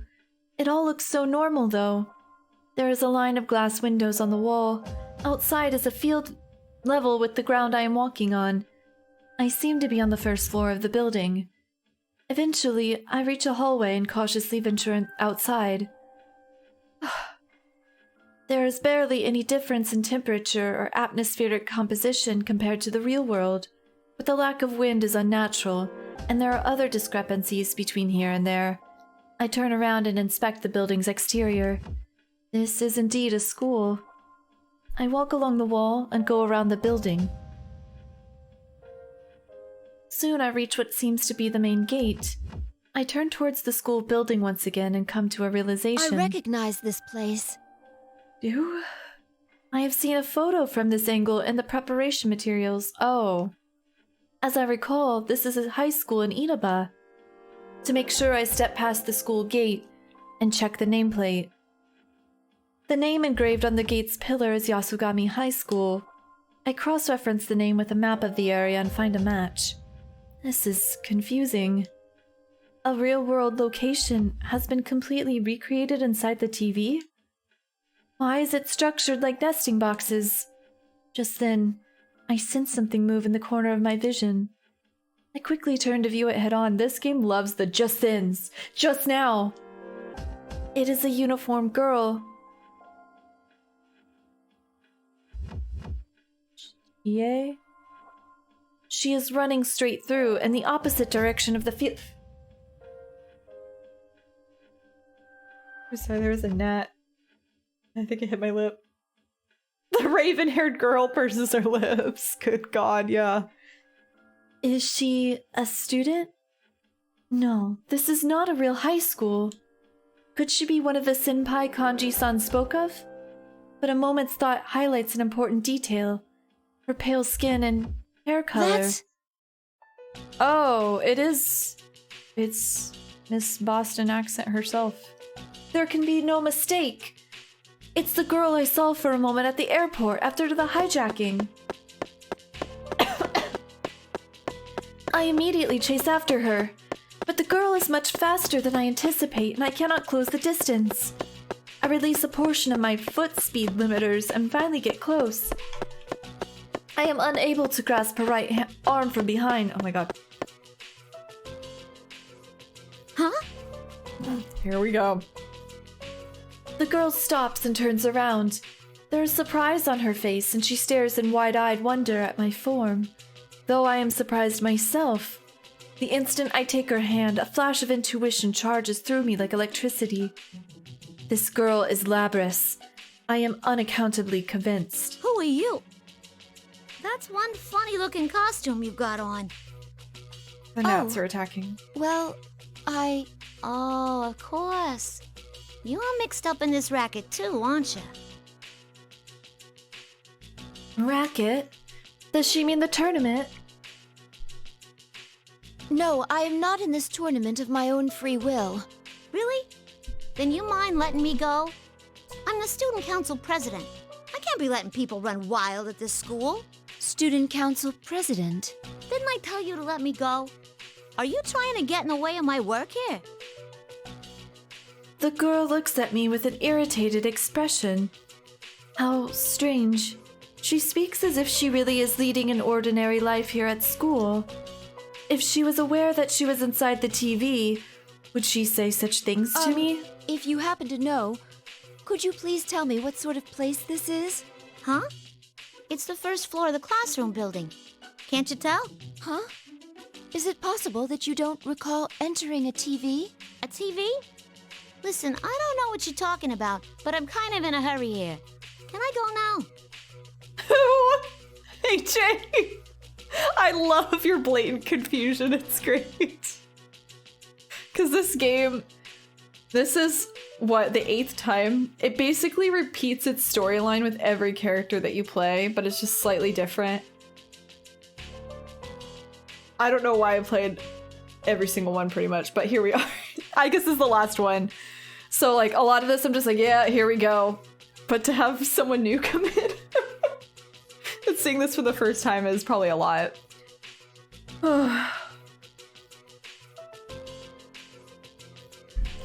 Before you do, please tell me something. This game is, yeah. Who are you? Who? What'd you stop me for if you didn't even know? I just told you. I'm the student council president. I just told you. What hole have you been hiding in? The elections were just last week. Are we done now? Because I got places to be. Hey. The girl ends the conversation sternly, shakes off my hand and runs away again. Bugs, thank you for gifting us some AJ. That's really nice. Welcome back, AJ. Please, wait! Oh, I didn't read that. That's fine. I go after her, but just as I enter the hallway and round the first bend, something blocks my path. But I can't see what it is at all. I can't see it, yet when I reach out my hand, I can feel it. I think I know what this is. An invisible wall. That wall again! The invisible wall that prevented Kanji-san's passage. It's most likely the same thing. Once again, I am surprised. Same. I can touch it, yet my sensors detect nothing. and it's much stronger than I had imagined. It repels even gunfire. Physical strikes are nothing. I attempt various methods to destroy it, but before I can, the girl disappears from view. It seems I am forced to try a different route. I consider the situation once more. Was that girl truly Labrys? There are too many factors now indicating otherwise. Her appearance and the feel of her arm when I grasped it a moment ago, both are strong signs that she is human. If she is entirely artificial, then she could not be part of an older generation of models than myself. Her speaking pattern and behavior were both also indicative of known human patterns. According to the records of Labrys's development, she was sealed away soon after. Even I stumble with natural human speech. She could not have become that proficient in such short of a time. She's not a machine, but a human, so she cannot be Labrys. Usually I would not hesitate to make such a judgment based on the available data, yet I still cannot shake the feeling that she may be Labrys. That intuition I felt earlier. What caused it? This case remains murky. I feel as if my senses are being muffled by a thin cloth, but I cannot leave her be. Even if she is not Labrys, that fact itself means she's in danger. I quickly look for an alternate route. Who? Oh.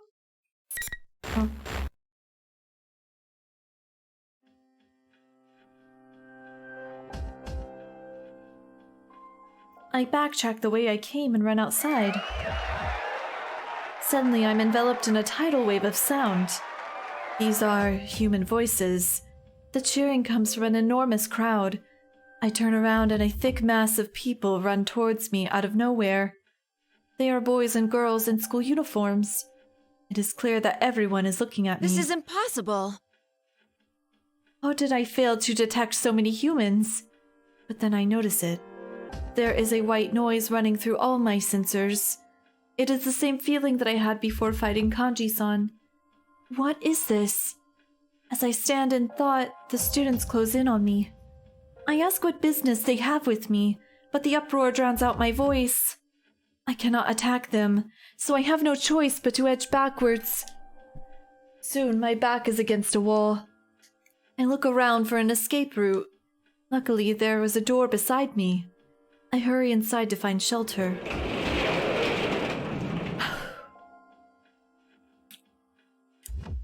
The room I have entered appears to be spacious. It is dark here, but I believe it is a gymnasium. Here and there, folded chairs and gym equipment are piled in heaps. It looks like the result of some strange ritual. Suddenly, a light shines in the corner. Upon closer inspection, I can see a monitor showing something. It is airing some familiar faces. Oh, here we go. Rivals. They are friends. Should we play it because it's the last time? The desperate fighting program amongst high school students. A new legend is about to start. The rain, I know. May the manliest of all men come on down! Nobody touches his precious Nanako, the sister Show it for complex AJ. kingdom of steel, AJ, you gotta see. Narukami! It's only natural. Wage slave in the boonies by day, hero by night, Captain Resentiment, Yosuke Hanamura! Everything that bores me has gotta go! A spunky dragon with deadly legs, the carnivore who's discarded womanhood, Chie Satonaka! You need to eat more meat! Please escort me to the ring, my prince, the unconquerable Snow Black, Yukiko Amagi! I'll finish you in one strike! Blooming roses and bulging muscles, the blood-curdling beefcake emperor, Kanji Tatsumi! Deep into realms of romance, the body of a child, the brain of a genius, the 2000 IQ killjoy detective, Naoto Shirogane! Is this an army of idiots? Fight and survive towards the one throne waiting at the end! The P1 Grand Prix where fierce fights will be fought! The battle begins tonight!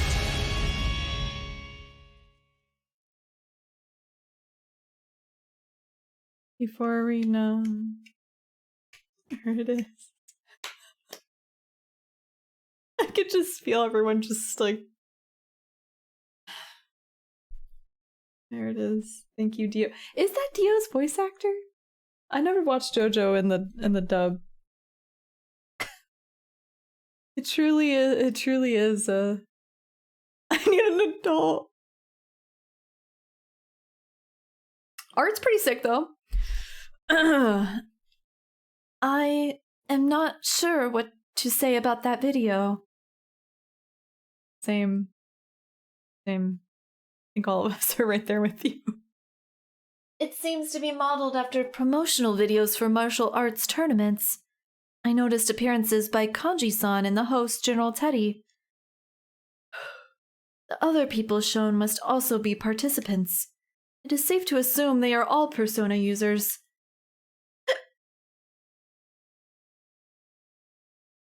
Sorry, that gave me indigestion. As if watching my reactions from somewhere, General Teddy appears on the monitor, replacing the video. Looks like you're officially getting in on the action. Welcome! Look, everyone, another challenger! Without warning, there is loud sound. The doors in every direction open at once. Excited students pour in, cheering and yelling. Oh, here. Thank you. Before I know it, I am surrounded by people with no means of escape. General Teddy grins at my situation and raises his stubby arm. Well then, bring out the next opponent! A spotlight shines on a spot. Writing. Where the crowd parts. A female student can be seen. She has short hair. Oh, here is Chie. Wears a jacket. She looks very athletic. I recognize her face from the video. Her name was Chie Satonaka. She steps in front of me, bouncing from foot to foot. I heard that you're elbowing in on the tournament. Suits me fine. Let's do this!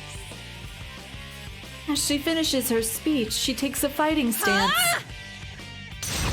Oh, we're just going. She didn't even say anything. Just then, a gleaming silhouette appears behind her. It is another Persona. Chie-san extends her hand, palm facing up, and motions with her fingers, taunting me. Ooh, she's ready and raring to go! There she is. This is strange. Chie-san's willingness to fight is odd enough, but even stranger are the students in the crowd. Even when seeing a Persona up close, they show no signs of alarm. Come to think of it, how did they get here?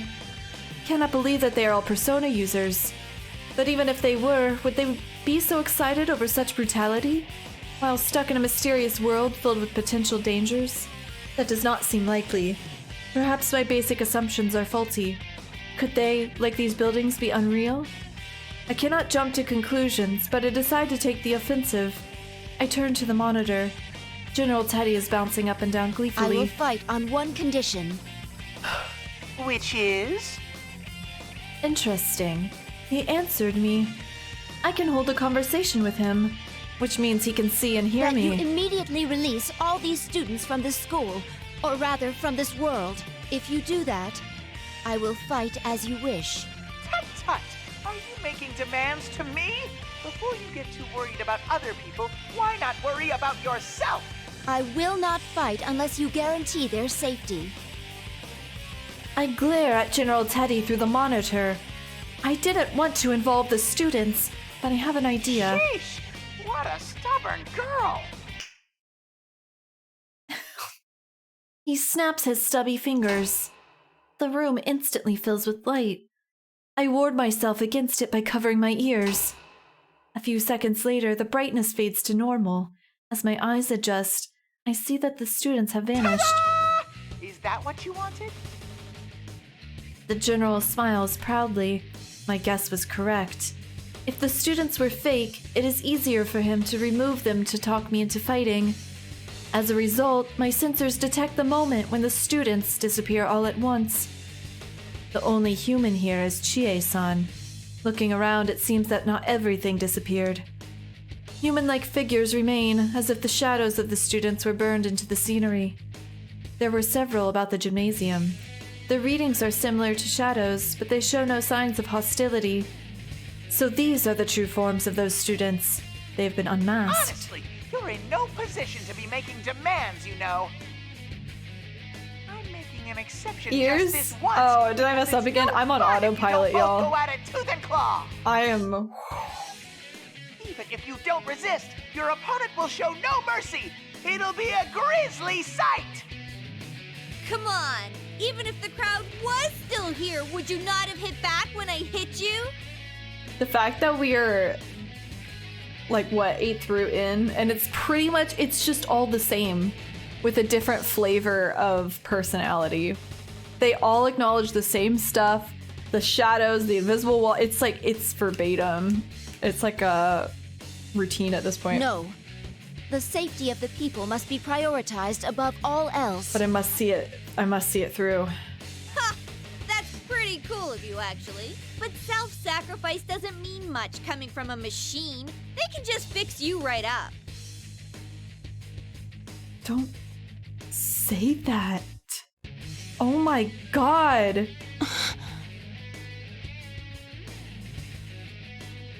Chie. Oh, that's right. It doesn't even count as self-sacrifice for a machine. It's just what you're programmed to do. You probably don't feel pain or anything, huh? It just seemed that way because you look human. You may not understand, but I can sense pain as well. Bro. Really? That's such a weird thing to program into a weapon. Doesn't make any sense to me. That's... As I struggle to answer, Chie-san smiles Well, wide. that's fine with me. Means I can fight you without pulling any punches. I guess no. There's something about everyone being mean to I. It's like, okay, we're going through the same stuff that we did in every other route where they're mean to whatever character you're playing. But people being mean to Aigis, it's unacceptable. Her smile disappears and her eyes spark with fire as she launches herself at me. I would rather not fight her, but she is a Persona user. I clench my teeth and make myself ready to intercept If her. I must fight you, then I will. It's like being mean to a golden retriever. Yeah, a golden retriever that has been through so much trauma. Like, you do not be mean to Aigis. That... no.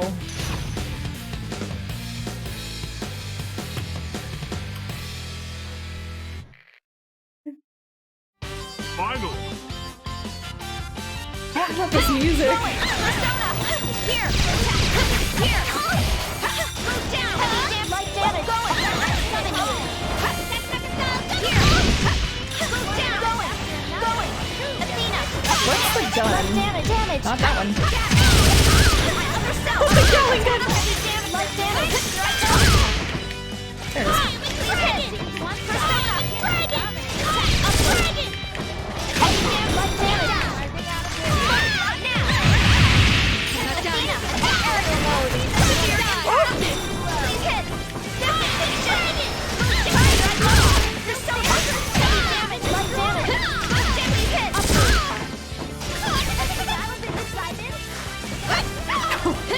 There it is.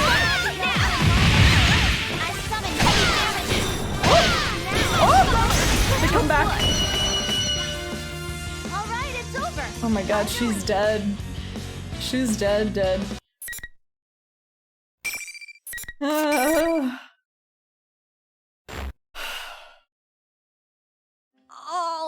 sheesh. Wow.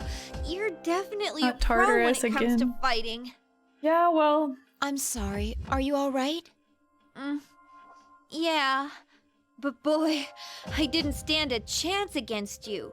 Hey, what's all this about you being a robot? She is upset by her loss, but she seems cheerful. She didn't show this open-mindedness before the fight. Perhaps, as with Kanji-san, I could make peace with her by... No, it is valid of... Oh, what? No, it is vain of me to think that is possible. Her words echo in my mind. It doesn't even count as self-sacrifice for a machine. It's just what you're programmed to do.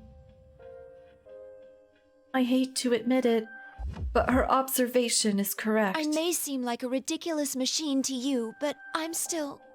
Huh? I never said that. Oh. Wait, you're not acting like you did before the fight. I'm surprised that you're a robot, but what gives? Chie-san looks stupefied. Her expression... I'm just thinking of stupid. Her expression confuses me as well. She stated it clearly, yet she doesn't remember? Then something hit me. Didn't things go similarly with Kanji-san as well? Could it be that something was done to the participants? No, I should avoid drawing conclusions based solely on speculation. Besides, there is something I must do first. That reminds me, I haven't introduced myself yet. My name is Aegis. Aegis. Looks like we let our fists say too much before we opened our mouths. I saw the introductory video. You're Chie Satonaka, correct? Yep. Oh, you can just call me Chie. The carnivore who's discarded womanhood. Okay, you didn't need to bring that part up, and I didn't discard anything. I can use a persona, but I'm just an ordinary high school student. I go to Yasugami High. So anyways, are you, seriously a machine? No foolin'? Yes. I was created as a weapon for a certain purpose. It may be difficult to explain to you. Nah, I can tell from the fight you're telling the truth. Huh, so you're not cosplaying. Then again, it'd be pretty nuts for someone to come out here to cosplay. Speaking of which, Chie-san, can you tell me what this place, this world, is? I confess that I am looking for someone. While pursuing them, I heard the rumor about going inside TVs and ended up here. It just occurred to me how parallel this is with her initial role in the game. Just her saying, "I confess that I'm looking for someone," is what did it. Ugh. Oh, right. You can use a persona. That's how you got into the TV. Where should I start? I don't know exactly how it works, but this place is supposedly a realm formed by human thought. By thought? Does that mean this is someone's mental landscape? I guess so. Then we've physically entered a mental world? Through a TV, no less? How can this be? To tell the truth, I never understood it so well myself. There was this insane monster thing around town up until early spring. Getting really bright, oh my god. It created this whole world, and I got my persona because of what happened in here. Chie-san folds her arms with a troubled look on her Come face. to think of it, all this stuff should have been over and done with. But you see that ad showing on the monitor over there? It suddenly started getting shown on TV in reality. There's no way we were gonna stand for that crap to be shown. So that's why me and my friends came in here to put a stop to it. Your friends are here as well? Yeah, a couple. Also, that Teddy guy who's hosting this, plus the girl Rise who's serving as commentator. They're my friends too. Bless you for talking so much, Chie. This is great. Wait, it says Aegis. But they're acting so weird. She lets out a sigh. Oh, sorry, listen to me, There it goes. babbling away. Do you think you can find this person you're looking for? Actually, could whoever it is get in here? I don't think normal people can enter the TV. To tell you the truth, I have already encountered one such person, but... Oop, bug. Me when I see the gnats flying into my face. I tell her about the girl I saw. I give her all the details that I can remember. I recall that she called herself the Student Council President. She did not seem aware that she was inside the TV. Oh, you mean the girl who was calling herself the Student Council President? Yeah, I saw her too. Oh, I'll never get over this writing. Oh, oop. She was yelling into a bullhorn to stop this foolishness, but then she ran off saying she was gonna go talk to the tournament's host. She was wearing the same skirt that you are, Chie-san. It seems to be part of a uniform. Are you acquainted with her? No, I don't know her. It's funny, that girl said she was elected last week. But if I remember right, our student council president was a guy. I have many doubts about her. I must meet her again and figure her out. Thank you. I now have a better understanding of the situation. Well then, I should be going now. I would like it if you could come along, but... I know, I can't leave here, right? I'll stay put for now. I will come back for you later. Department of Redundancy Department. Trust me, but... Literally this game in a nutshell. Department of Redundancy Department. No, I believe you. Chie-san replies unhesitatingly. I've been through so much over this past year that I'm pretty confident I can read people. Honestly, though, what other choice do I have? If you run into any of my friends, tell them I'm okay. I will. After wiping the dust from her right hand with her sleeve, Chie-san extends it to me. Aige-san, right? So, if this was some fighting manga, we'd beat the tar out of each other, then shake hands in the end as best friends. A powerful enemy can become a powerful friend, you know? Chie the empath! I clasp her hand. She smiles in embarrassment. Friendship can do amazing things. I saw that for myself last year. Oh, I love when they're nice to Aigus. And you and I can be friends too, so, you don't need to talk like you're just an object. Chie-san. Don't look at me like that. You're embarrassing me. Come on, get going. Go! Hurry! Yes, I'll see you later. Oh. Energized by Chie-san's words, I run towards the entrance. I turn around and wave to Chie-san. There is more at stake than Lapras. I must protect these people. I swear a vow to myself and leave. That was so cute. It's like, bad writing aside, this game was so worth it, like even all the routes that I played, just to see those interactions. The crossover interactions. As I exit the gymnasium, I remain cautious while running down the hallway. Suddenly, I pick up a response on my transmitter, which has been silent until now. I stop and focus on picking up the signal. Guess you hear... Can you hear me, Aigus? Mother?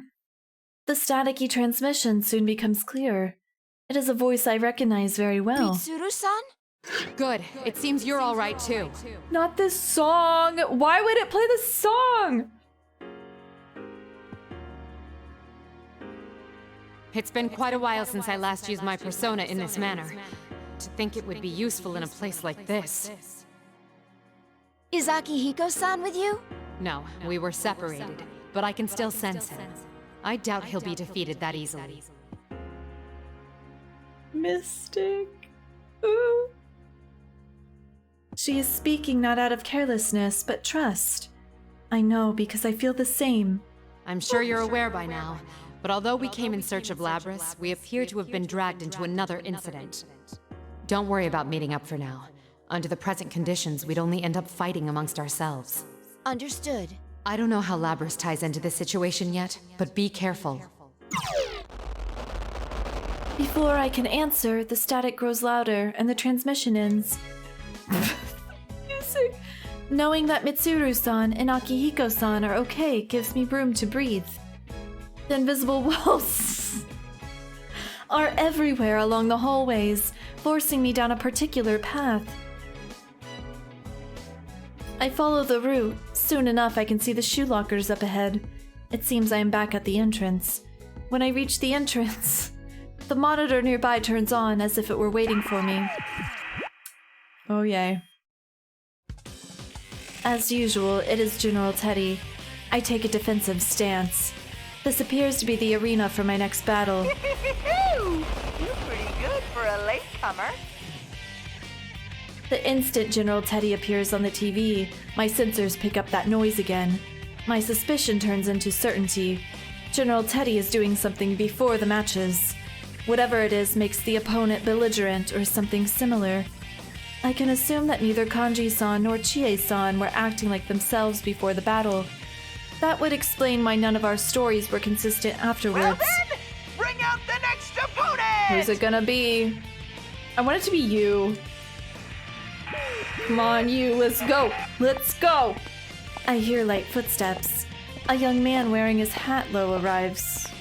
Naturally, of the three of you, you're the one I encounter first. Naoto. Okay. Okay. He shrugs his shoulders and pulls the brim lower. Was not expecting this. I take a defensive stance as a knee-jerk reaction to seeing Teddy. So real. His name was Naoto Shirogane. I bring myself to high alert. He said 3 of you. You know about us? On hearing my question, he smiles cynically. Did Mitsuru Not Riley. Kirijo not inform you? I don't merely know about you. I was there at the airport. The Kirijo group seems rather lax for a multinational corporation, allowing a machine to act autonomously and take command. Queen, let's go. To be frank, watching you fills me with pity. Perhaps the kindest thing to do would be to give you a merciful end. Oh my Pity? god. Your existence is inherently a deception, isn't it? You're a machine, and a weapon on top of that, yet you look human. These are all so mean. Those who meet you think you're human. You even seem to believe it yourself. Truly pitiful. Oh, I guess. I have no answer to this. As much as I don't want to believe it, it's all true. You were built to consider yourself human in order to activate the ability to wield a persona. Your appearance and your heart are only prerequisites for that power. I'm sure you've realized it already. You will never find the means to cross the gap between the human heart and your mechanical frame. No matter how much you want love, you'll never earn it. At best, people grow fond of you.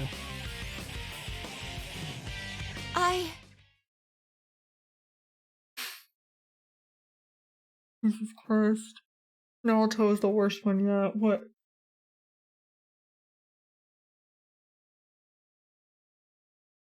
No. Not the boy that she used to love dead in the ground. He sounds as if he knows for certain. I hang my head in spite of myself.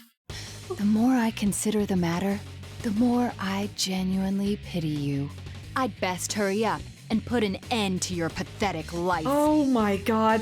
Naruto is the worst with during the, like, every person that Naruto came across just killed them. Killed them before even fighting them, actually. Naoto-san draws his gun. Oh my god, the way that Naoto looks like Makoto too. Right, because they're siblings, right? Right? Because my eyes are lowered, I am slow to react. I already knew that we had to fight, and yet I curse my carelessness and quickly stand back up. Oh, I guess. She's so... She... It's really bright in here.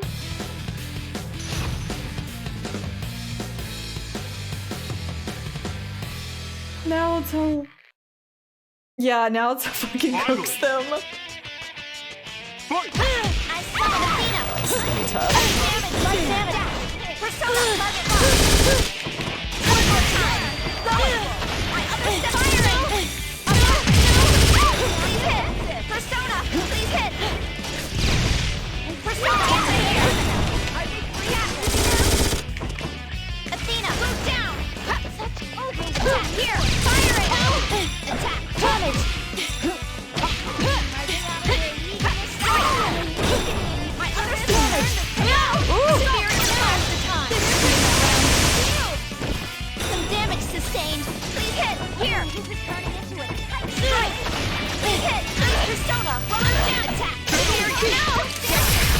Okay.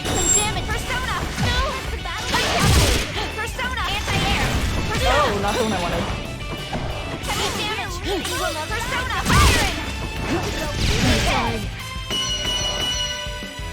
Alright, announcement over. Until next time. Her sprite is so cool. I didn't say that yet. I feel like I've ran a marathon every time.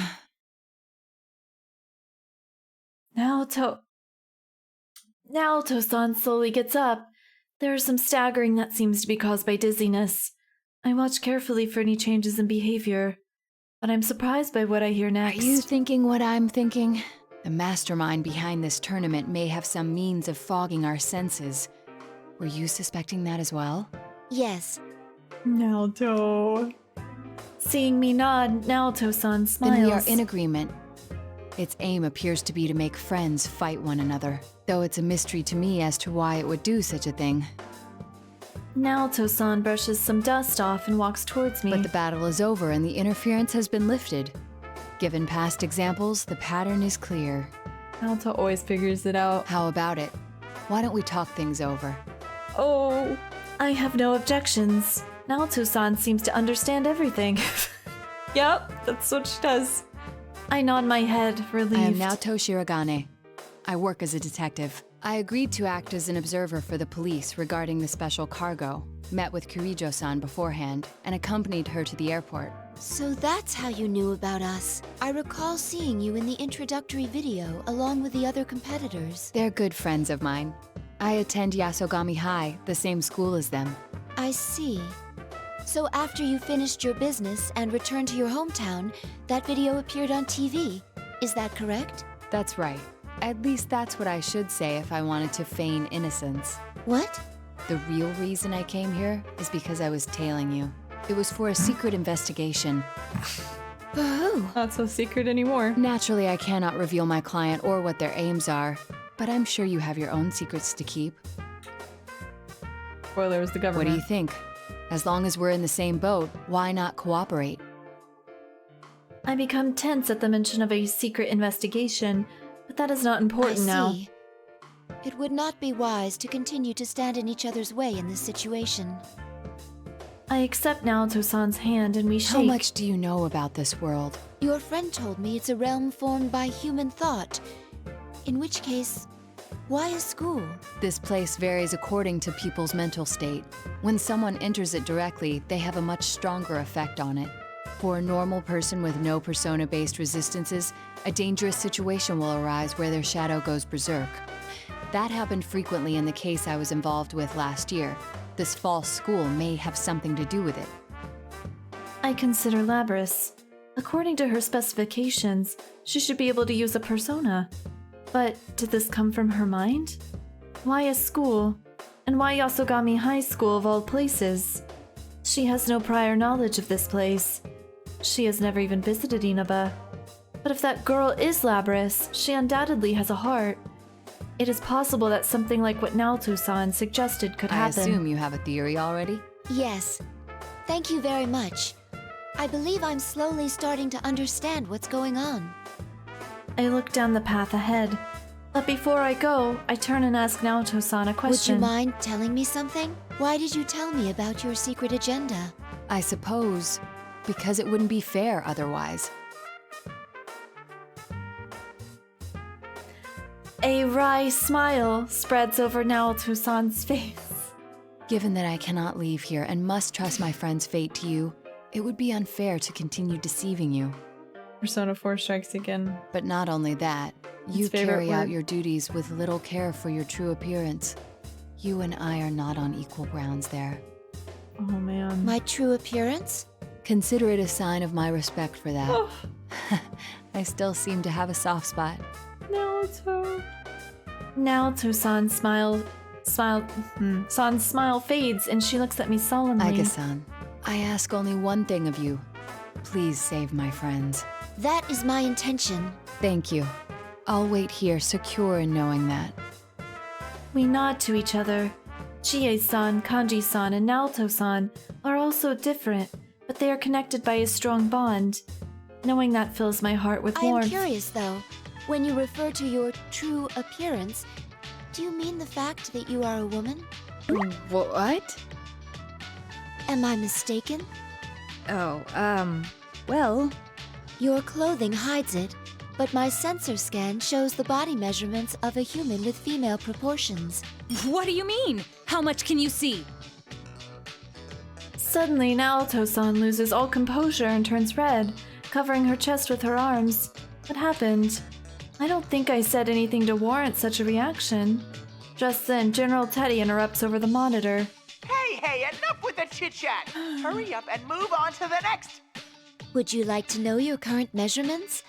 From top to bottom, they are... That's quite all right. Poor Naoto. Never mind, little old me. Please finish that line of thought. I demand it! How did we get so off subject? If you're going to go, please hurry and leave. She yelled at me. I must have said something rude. That still happens every so often. An innocuous remark can greatly upset someone. I must keep practicing. I guess. We'll get there. Yeah, there's the P4 striking again. I climb the stairway and notice a silhouette in one of the classrooms. Hate that they had to subject one of the best characters to it. Again. Looking carefully, it could be that student council president's Labris. I will be relieved if I had caught up to her so soon. But the hand I raised to knock on the door inadvertently stops. Wait, could she be my next opponent? She wasn't in the promotional video, but neither was I, yet I am being forced to fight in the Grand Prix. But there is no point in worrying about that now. I cannot change the path I take nor the opponent I must face. I prepare myself and knock lightly on the door. You're that girl from before. The girl turns and notices me. I set foot in the classroom. There is no immediate interruption from General Teddy. It looks like he has not scheduled a match between us. I breathe a sigh of relief. What are you doing here? Ain't it obvious? I'm cleaning up the classroom. It's no picnic, but with people running wild and wrecking things. She takes down the chairs piled on top of each other and lines them up. After a few runs, she takes a breath. Though she is complaining, there is a gentle smile on her face. But I guess this is all in a day's work for a student council president. We'll look back on it and laugh, right? Hey, I'm cleaning here! You seem like you're having fun. That's because I love my school. Even the chores are fun for me. The reason I wanted to be president is because of that. Oh, it can be rough when things get out of hand like this. But it's dangerous here. You must leave at once. Won't you come with me? She seems confused by my words and tilts her head to one side. What? You're worried about me? Hey, I'm the president. And you might not think so to look at me, but I ain't no slouch in a fight. I'll be fine. No, that's not what I mean. How should I put this? She still has no idea of the danger. She walks up next to me, takes a long look at my face, and giggles. Your clothes are pretty out there. But I can see you mean well. Thanks. Some of these students won't listen to a word I say. But I feel like I gotta be here. I love Igus with the tie. It's such a look. No. I wanna be here. Even if it puts you in danger? You're really a drama queen, aren't you? Who's to say I'm in danger for sure? Besides, her eyes burn with affection for something dear to her. Even if you're right, I'd want to stay here. There is no need to test her commitment. It is consistent with the fact of this world being created. Then, is she human? I always wanted to go to school with everyone. Just like normal. That's all. Does that imply you couldn't do so before? You're asking me that now? Honestly? Back then, She stops abruptly. I wait patiently for her to continue, but her face twists with suffering. She puts her fingers to her temple. Her knees begin to buckle. What's wrong? Weird. The past. How come it's... She begins to fall, and I catch her. At that precise moment, just then, there is a strong reading from my fingers as soon as I touch her. It's so strong, like touching a hot stove. This is the same reading as when I first stuck my hand into the TV. It is coming from a personality module, a piece of lost technology that researchers had called plumes of dusk, due to their shape. I have one inside me as well. This is not merely strong evidence, it is conclusive. There are still questions to be answered, but this girl can be none other than Labris. At the very least, she is not human. Sorry, I'm not feeling so good all of a sudden. The memory she is trying to access is causing conflicts with her current level of awareness. If she tries to remember, she will not be able to maintain her mental state. The memory is that charged. I hold her close and wait for her to calm down. But her reaction does not improve. It gets worse. She shakes violently as if electrified. Suddenly, bright light bursts in front of my eyes. Is something flowing into me? I quickly let go of Labris, but it does not fade away easily. Images I don't recognize flow together in my head, one after another, at incredible speeds. Whoa! That was new! Labris's memories? The torrent of data finally subsides. I analyze the data to find out what happened, and then I understand. It did not flow into me. This data was already dormant inside of me. I am the last member of the Anti-Shadow Weapon Project. I inherited all the data from the previous models of the same type, both tangible and intangible. Labris's memories were part of it. Normally, the developers would not upload data into me that was unrelated to battle, but the plume of dusk is a black box. A black box. It is possible that something was transferred somehow through that. Thinking about it, that may have been the reason I thought I saw Labris at the airport.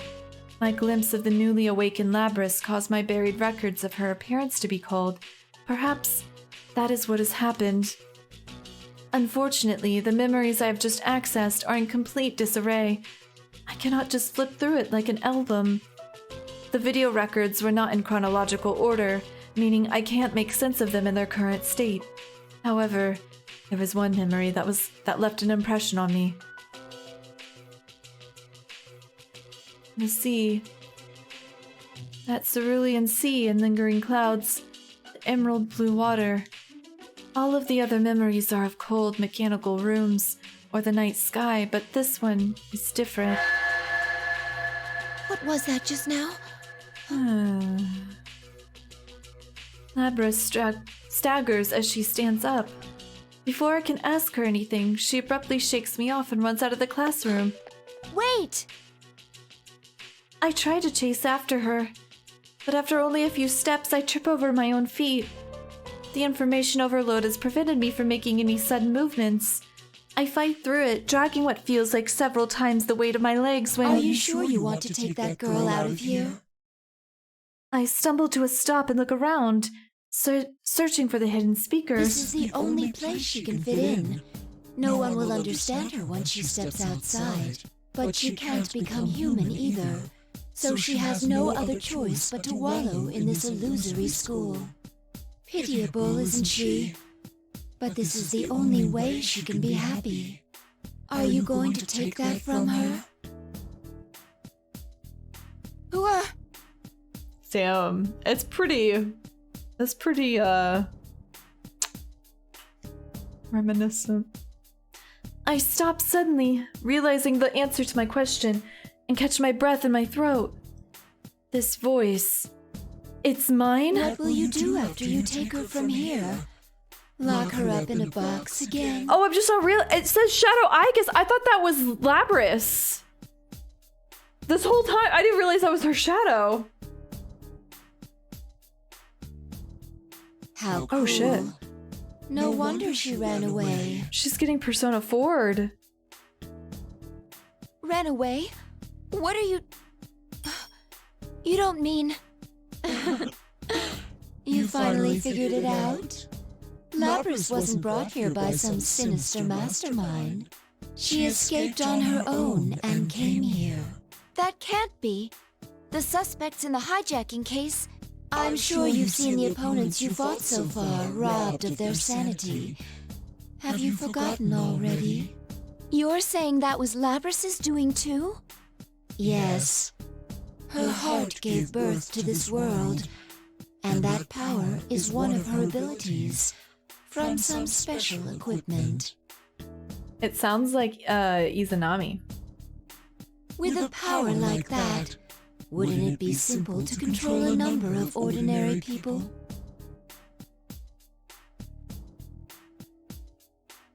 It's true that the hijackers were confused, and that there were signs of some mental interference. It does seem strange to go to so much trouble to come to a place like this.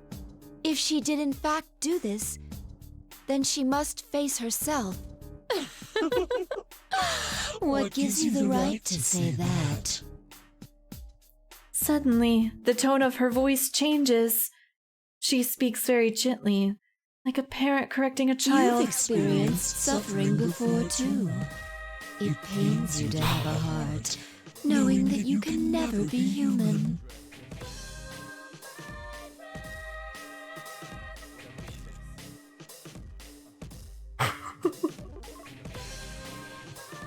Why would they do this? Why would they do this? Why would they do this?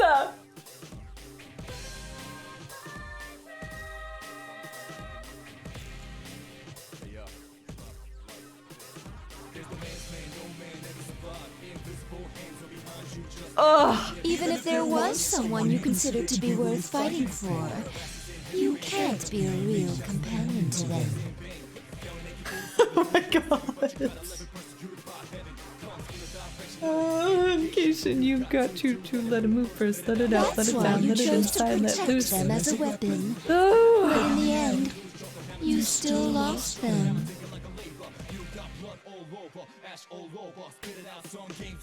What do you know about me? Mere words will not cause me to abandon hope. A brave bluff. But a tool like yourself can never be a true partner for a human.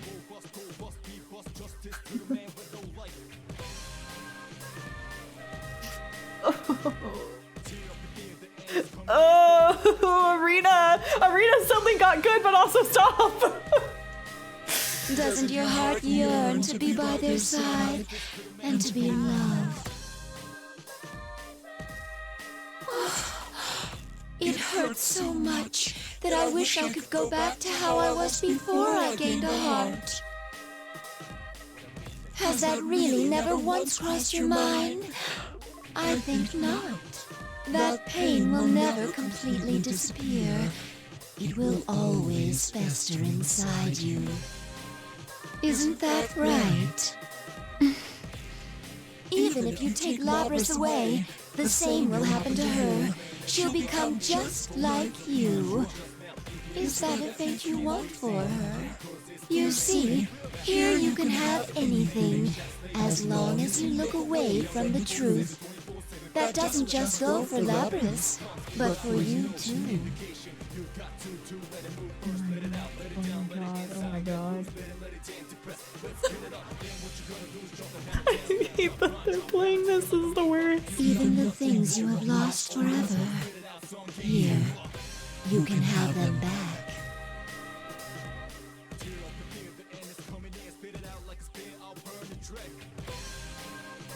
Where is this going? Where is this going? They wouldn't do that. They wouldn't do that. No. What are you? No. No. I cut myself off, realizing that I'm becoming fascinated with the voice. This isn't good. I cannot let the voice deceive me. I must get its speaker in my sights first. I carefully attune myself to the source of the voice and quickly turn in that direction. But the person standing there is me. Or rather, someone that looks like me. At first, I think that the overload is still affecting my sensors, but that is not the case. I'll take away your suffering. Now, take my hand, Aegis. I smile and extend out my hand. I feel dazed. This is very confusing. I don't know what to do. My mind advises caution, But my heart doesn't listen. But all of a sudden, a door opens in the corner. Pardon my interruption of this seemingly trivial conversation.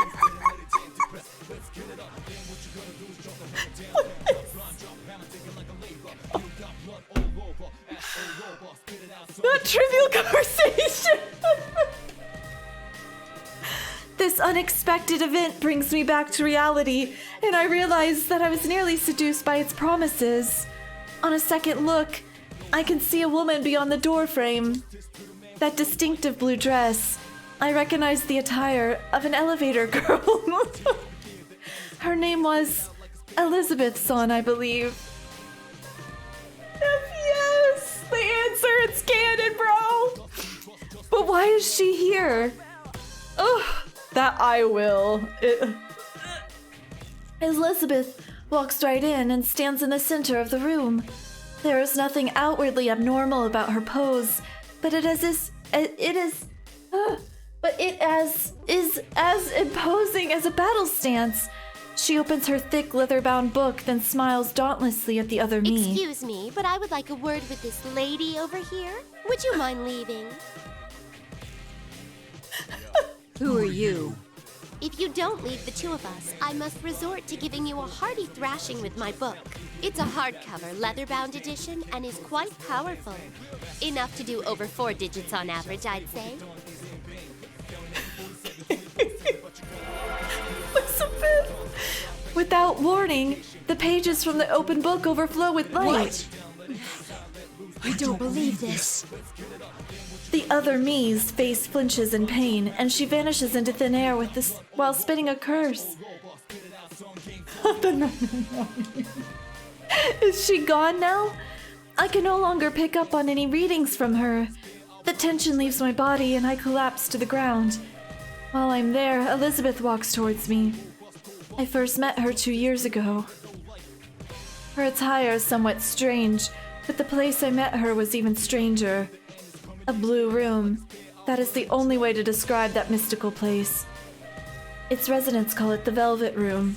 I do not believe it. It is all part of the real world. There, Elizabeth was one who governs power. She helped me to grow spiritually by introducing me to the power of personas. Bro, that just confirmed that she's a wild card. Like, that's canon. I never imagined that she would leave that room, let alone that I would run into her here.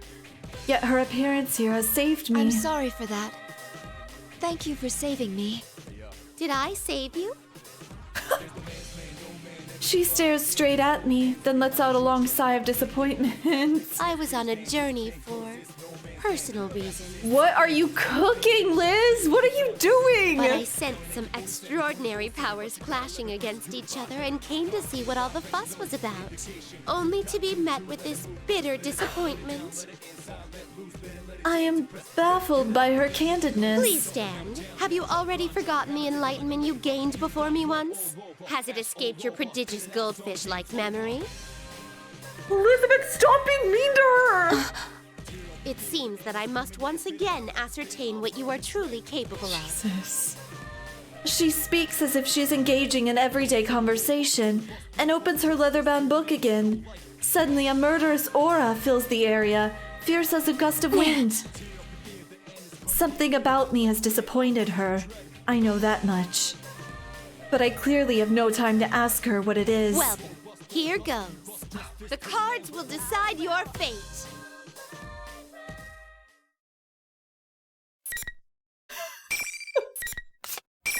What is happening? I don't. Okay. Hello? My controller stopped working. I'm not kidding. It stopped. It's not even on.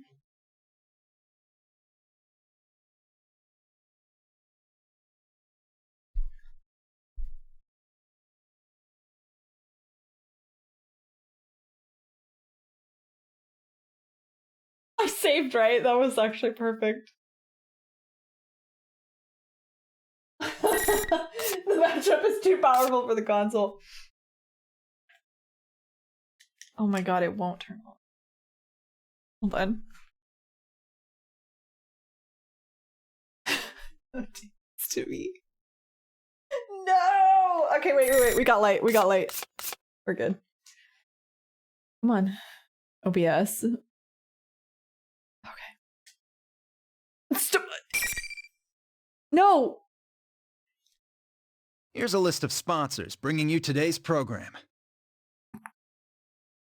Thanks, Akihiko. Persona 4 Arena, Ultimax. Thanks, Adachi.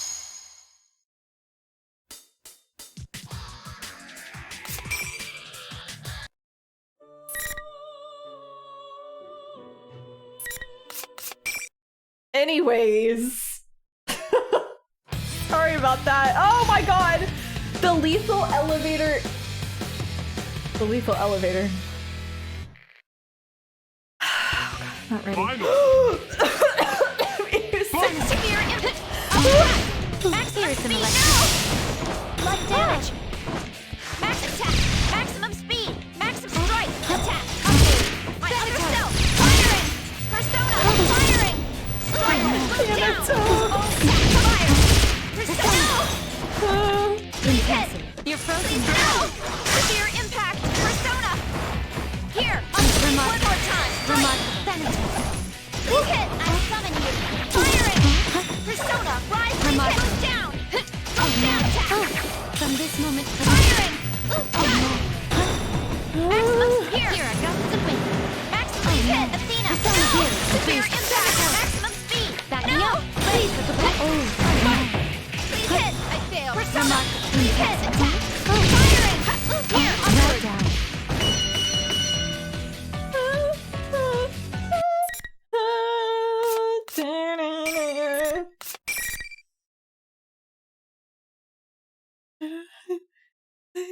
What is happening? Well done. Thanks. Elizabeth stands from her kneeling position. Her pose is still so funny. I know she's just like, anyways. Though she lost, she did not so much as break a sweat. While I, for my part, am detecting strain on my entire drive system, I can see myself lacking the energy to even speak, reflected in Elizabeth's clear eyes. You are indeed neither man nor any ordinary machine. You are truly singular.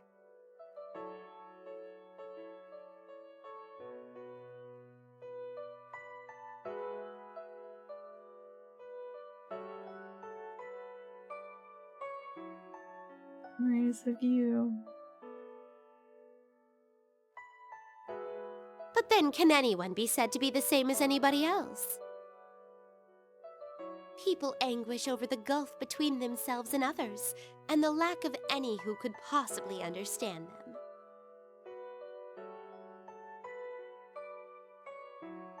How is their situation different from yours?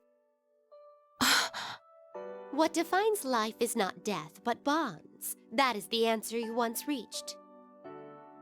The answer?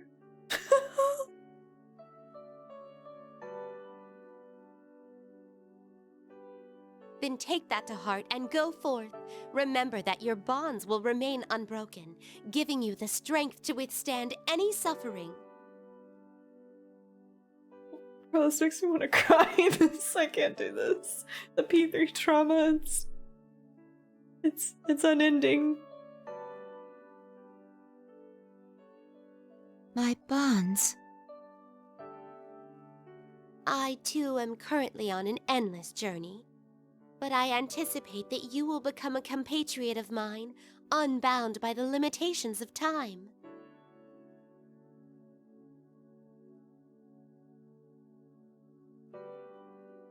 Huh?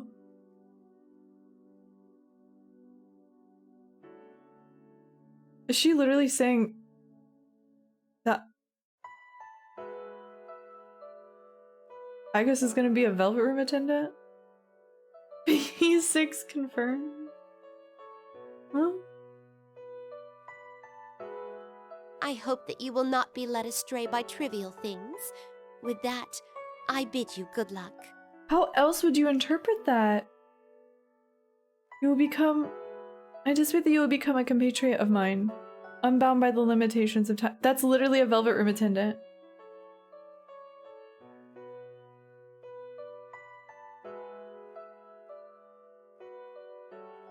I wonder if she's searching for wild cards because wild cards become Velvet Room attendants.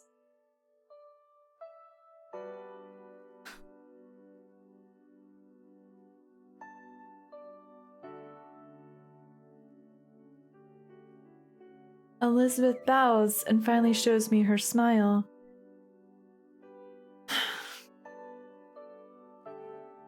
Immediately after, she turns on one heel and walks toward the hallway.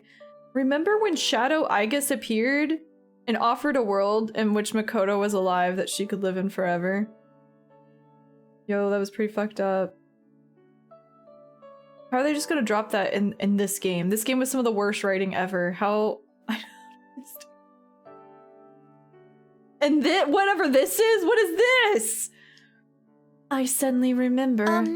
There are rules to this tournament delineating behavior after a match.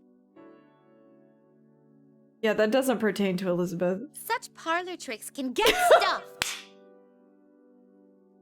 She said, I'm above the laws of this game. I shall be on my way. Anyways. True to her words, she leaves the room with no trouble, closes the door with an exaggerated slam. Those walls were nothing to her. But come to think of it, Labras didn't seem subject to this rules either. Liz said, I simply would not be stopped, actually. Do they only apply to participants in the tournament? No. In Elizabeth's case, it simply does not matter to her. She remains a complete enigma. What did I just experience?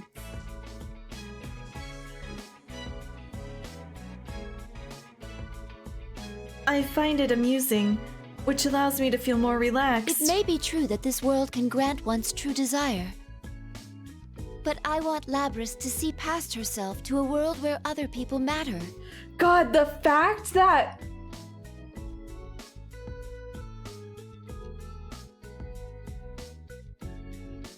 The fact that Aigis had a shadow brought out of her. I know it's not like the true dungeon aspect of P4, it's Labras doing it, but there has to be like a denial aspect to the person in the first place. Because it was only because you didn't get one. Mitsuru and Akihiko were all fine because they're all true to themselves. Whereas Yosuke, Chie, Yukiko still had more work to do, essentially. And then Aigis, because deep down she's still so tormented over losing Makoto and wanting to be loved, and oh man, that's ugh. That makes me so sad that she could have a shadow. And she didn't even face it though. I mean, she kind of did, but it was Elizabeth that just said poof. She still has so much. Oh, I guess she makes me want to cry all the time.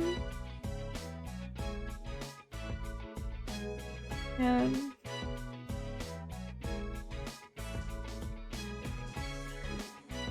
God, and what that shadow was promising essentially made me think of Royal.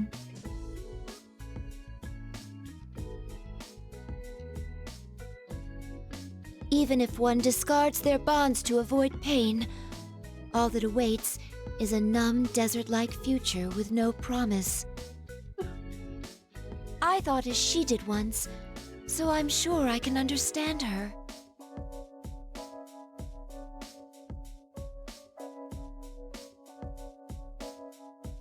I too felt the same as Labras when I went through an incredibly trying ordeal. If there's no one to reach out to her, she'll become even more trapped.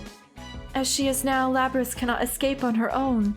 That is because the key to extricating oneself is the realization that one is not alone. I want to form a bond with Labras, with my sister. I want to teach her things that she cannot learn if she is alone. Saying it out loud helps it strengthen my resolve. I change my approach and focus on searching for a way to find her. Still, that thing looked like me. Was that what Naoto-san meant by a shadow going berserk? My own shadow. Thinking of it that way sheds some light on things. Of course, I can control my persona and have some resistance to the effect of this world, but the heart cannot be so easily stabilized. If the same thing happened to Labras, I suddenly realize the dangers involved. I impatiently suppress these thoughts and dash out to the hallway. Oh my god, I was not prepared for that. Yeah, I was like, you know, going through my... I kind of enter this zen state almost with these roots where I'm like, yep, just going through the motions. I just, some things just kind of, I glaze over because it's all the same. And then suddenly, like, that's why it took me so long to catch on to that. That was her shadow. Because I'm not expecting it. I'm like, oh, that's just Labras in her shadow form again. Like, we're about there. It's about that time. Wow, that was, and then the burn my dread when they were talking about, oh my god.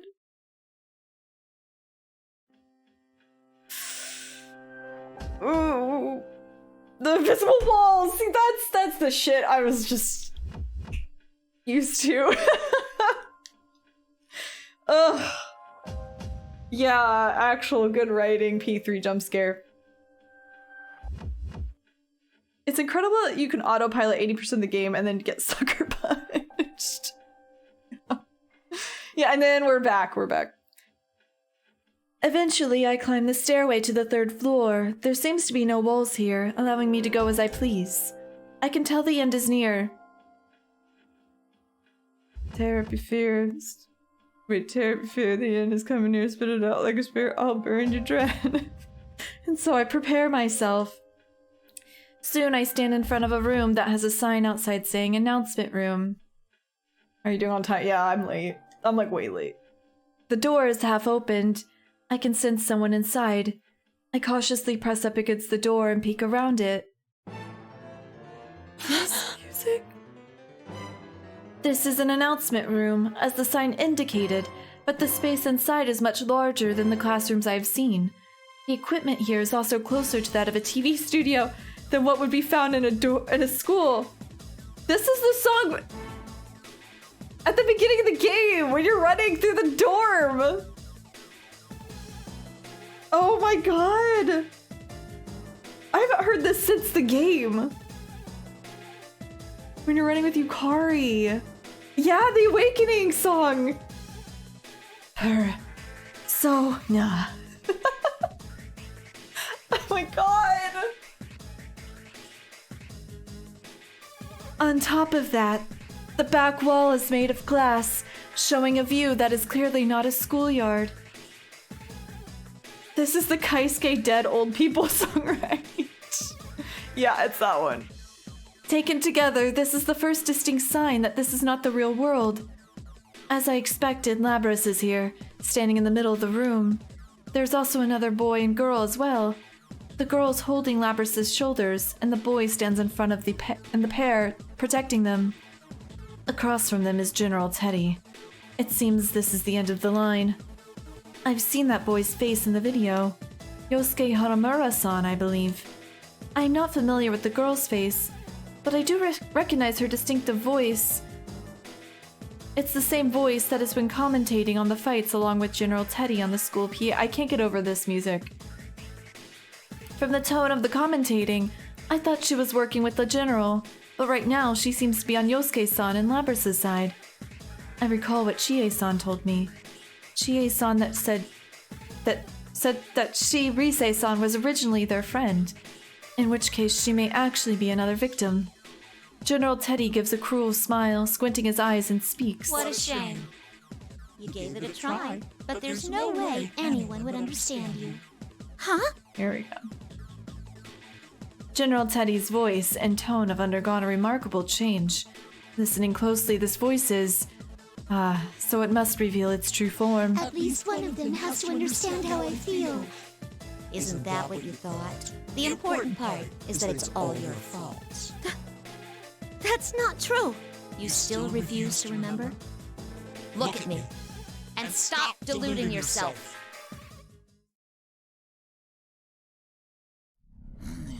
Okay, because it's the last time.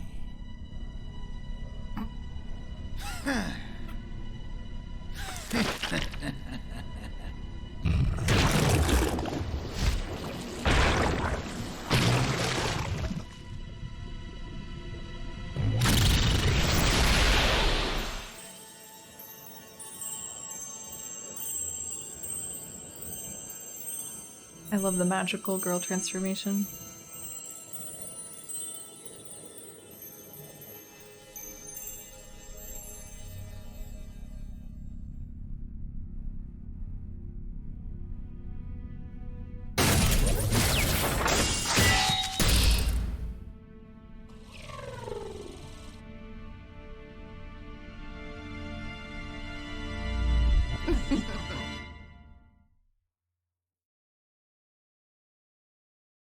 I'm the shadow. The enemy! The true self. No way. That's... She has my face. But the face is the only thing that is the same. The rest of her body is covered in metal. There is no doubt that it is man-made. Labrys lets out a short scream and backs Stop! up. I'm not like that! Calm down. It's just taking that form to agitate you. Yosuke is frantically trying to calm Labrys down. It's just taking that form to agitate you. That's what he says, but is that really the case? I have my own suspicions. No! No! Taking that form, huh? Well, you have a point. I do have the power to confuse people's senses, warp what they're seeing, twist what they're hearing. That's how you made my senpai fight each other! Of the things you're seeing right now, which do you think is real and which is fake? The former General Teddy. No, Labrys' shadow breaks out into a grin. Labrys, meanwhile, is cringing in fear as she holds onto Yosuke's sleeve. No! I'm not like you! I'm human, aren't I? Huh? What do you mean? I love how we've gone through this like 8 times now. I can see that Yosuke does not know how to answer the sudden question. And how did I come to have these special powers? Why, it's because I have them. With that, the shadow snaps its fingers. At once, static like that on the poorly tuned TV starts appearing around Labrys and slowly envelops her. I enhance my vision. Nothing is happening to Labrys' body. It was my own vision that was clouded, or had been until now. Soon after the noise dissipates, an inhuman-looking girl is standing in her place. Huh? A robot? Metallic arms and legs extend from her uniform. Thrusters on her back spread like wings. It's just as I thought. Her body is identical to that of the shadow in front of her. Look, that's what she really looks like. It's her who's been deceiving you all from the start.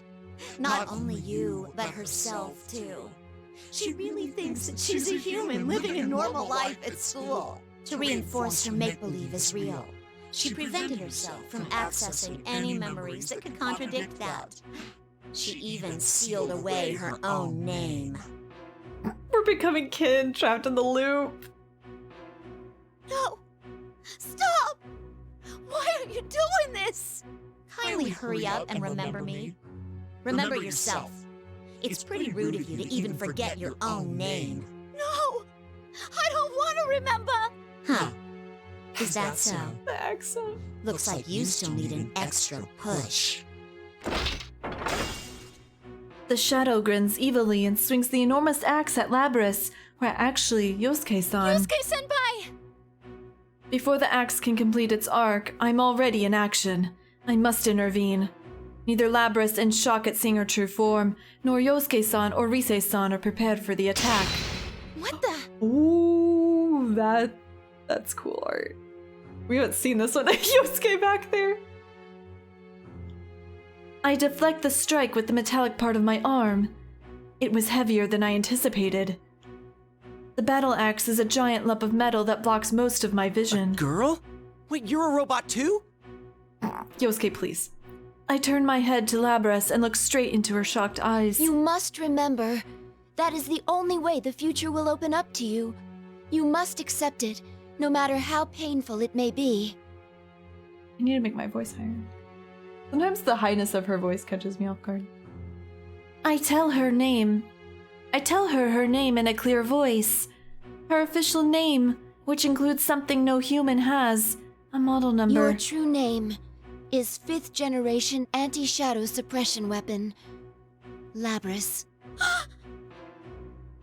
Labrys quivers violently, as if an invisible arrow has pierced her chest. There it is. There it is. Just suddenly.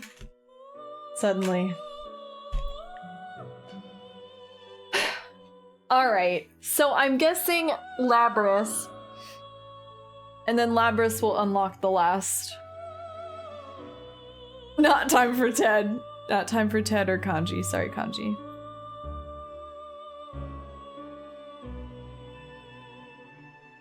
And then that's it. Unless, I don't know how the to be continued thing is gonna work. Like it's all gonna continue into one route. Oh my god, if it makes me go through each route again. I'm not doing it.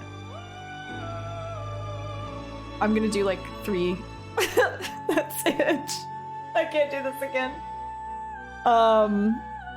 But yeah, we'll do Labrys next time. Hold on, let me make sure. Hold 1 second.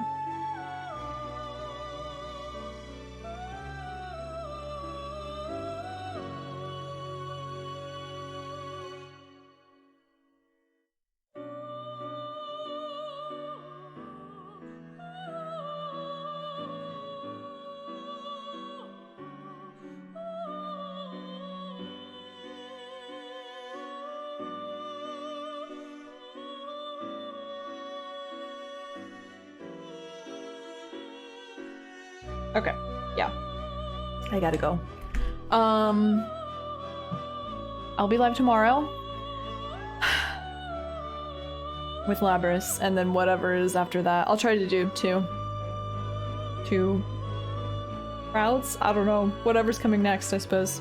I guess there'll be a route. Maybe it'll be Liz. Oh my god, if it's Liz. That would be fun. But yeah, thanks for hanging out. Sorry to end abruptly, but I gotta go to anime night. I'm running way late. But thank you for being here. Thanks for hanging, I guess. Oh, it's like I have such conflicting thoughts on this game. Like 90% of the time it's just like, okay. The fighting's fun. The story, okay. And then there's a 10% where I'm like, it's usually having to do with Liz and Igus. And Yu's route as well, so because he's the wild card. Something weird's going on there that I feel like pertains to the overall franchise lore. Which I was not expecting. Yeah. And also the fact that they dance around the Makoto trauma without actually saying what happened is something. Wildcard Chad. Oh yeah, Ultimax. I keep forgetting that Ultimax. We're not even playing that. We're still on Arena. That gives me hope. There are so many gnats. Okay, I gotta deal with the gnat war. Anywho, thank you all for hanging out. Man, I feel sad. I like have a melancholy inside of me, and it's because I guess always does this to me. Okay, I'm going for real now. I'm gonna void you. Apologies. I'll see you tomorrow. Wait, let me give you a parting gift. Hold on. Hello? Is this Sensei?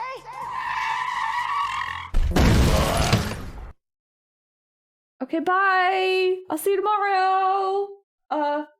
Bye. Oh my god.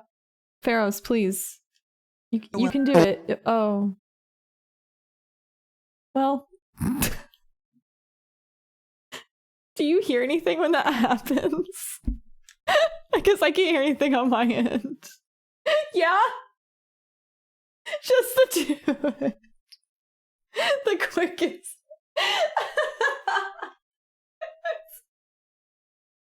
That's great. Okay, bye.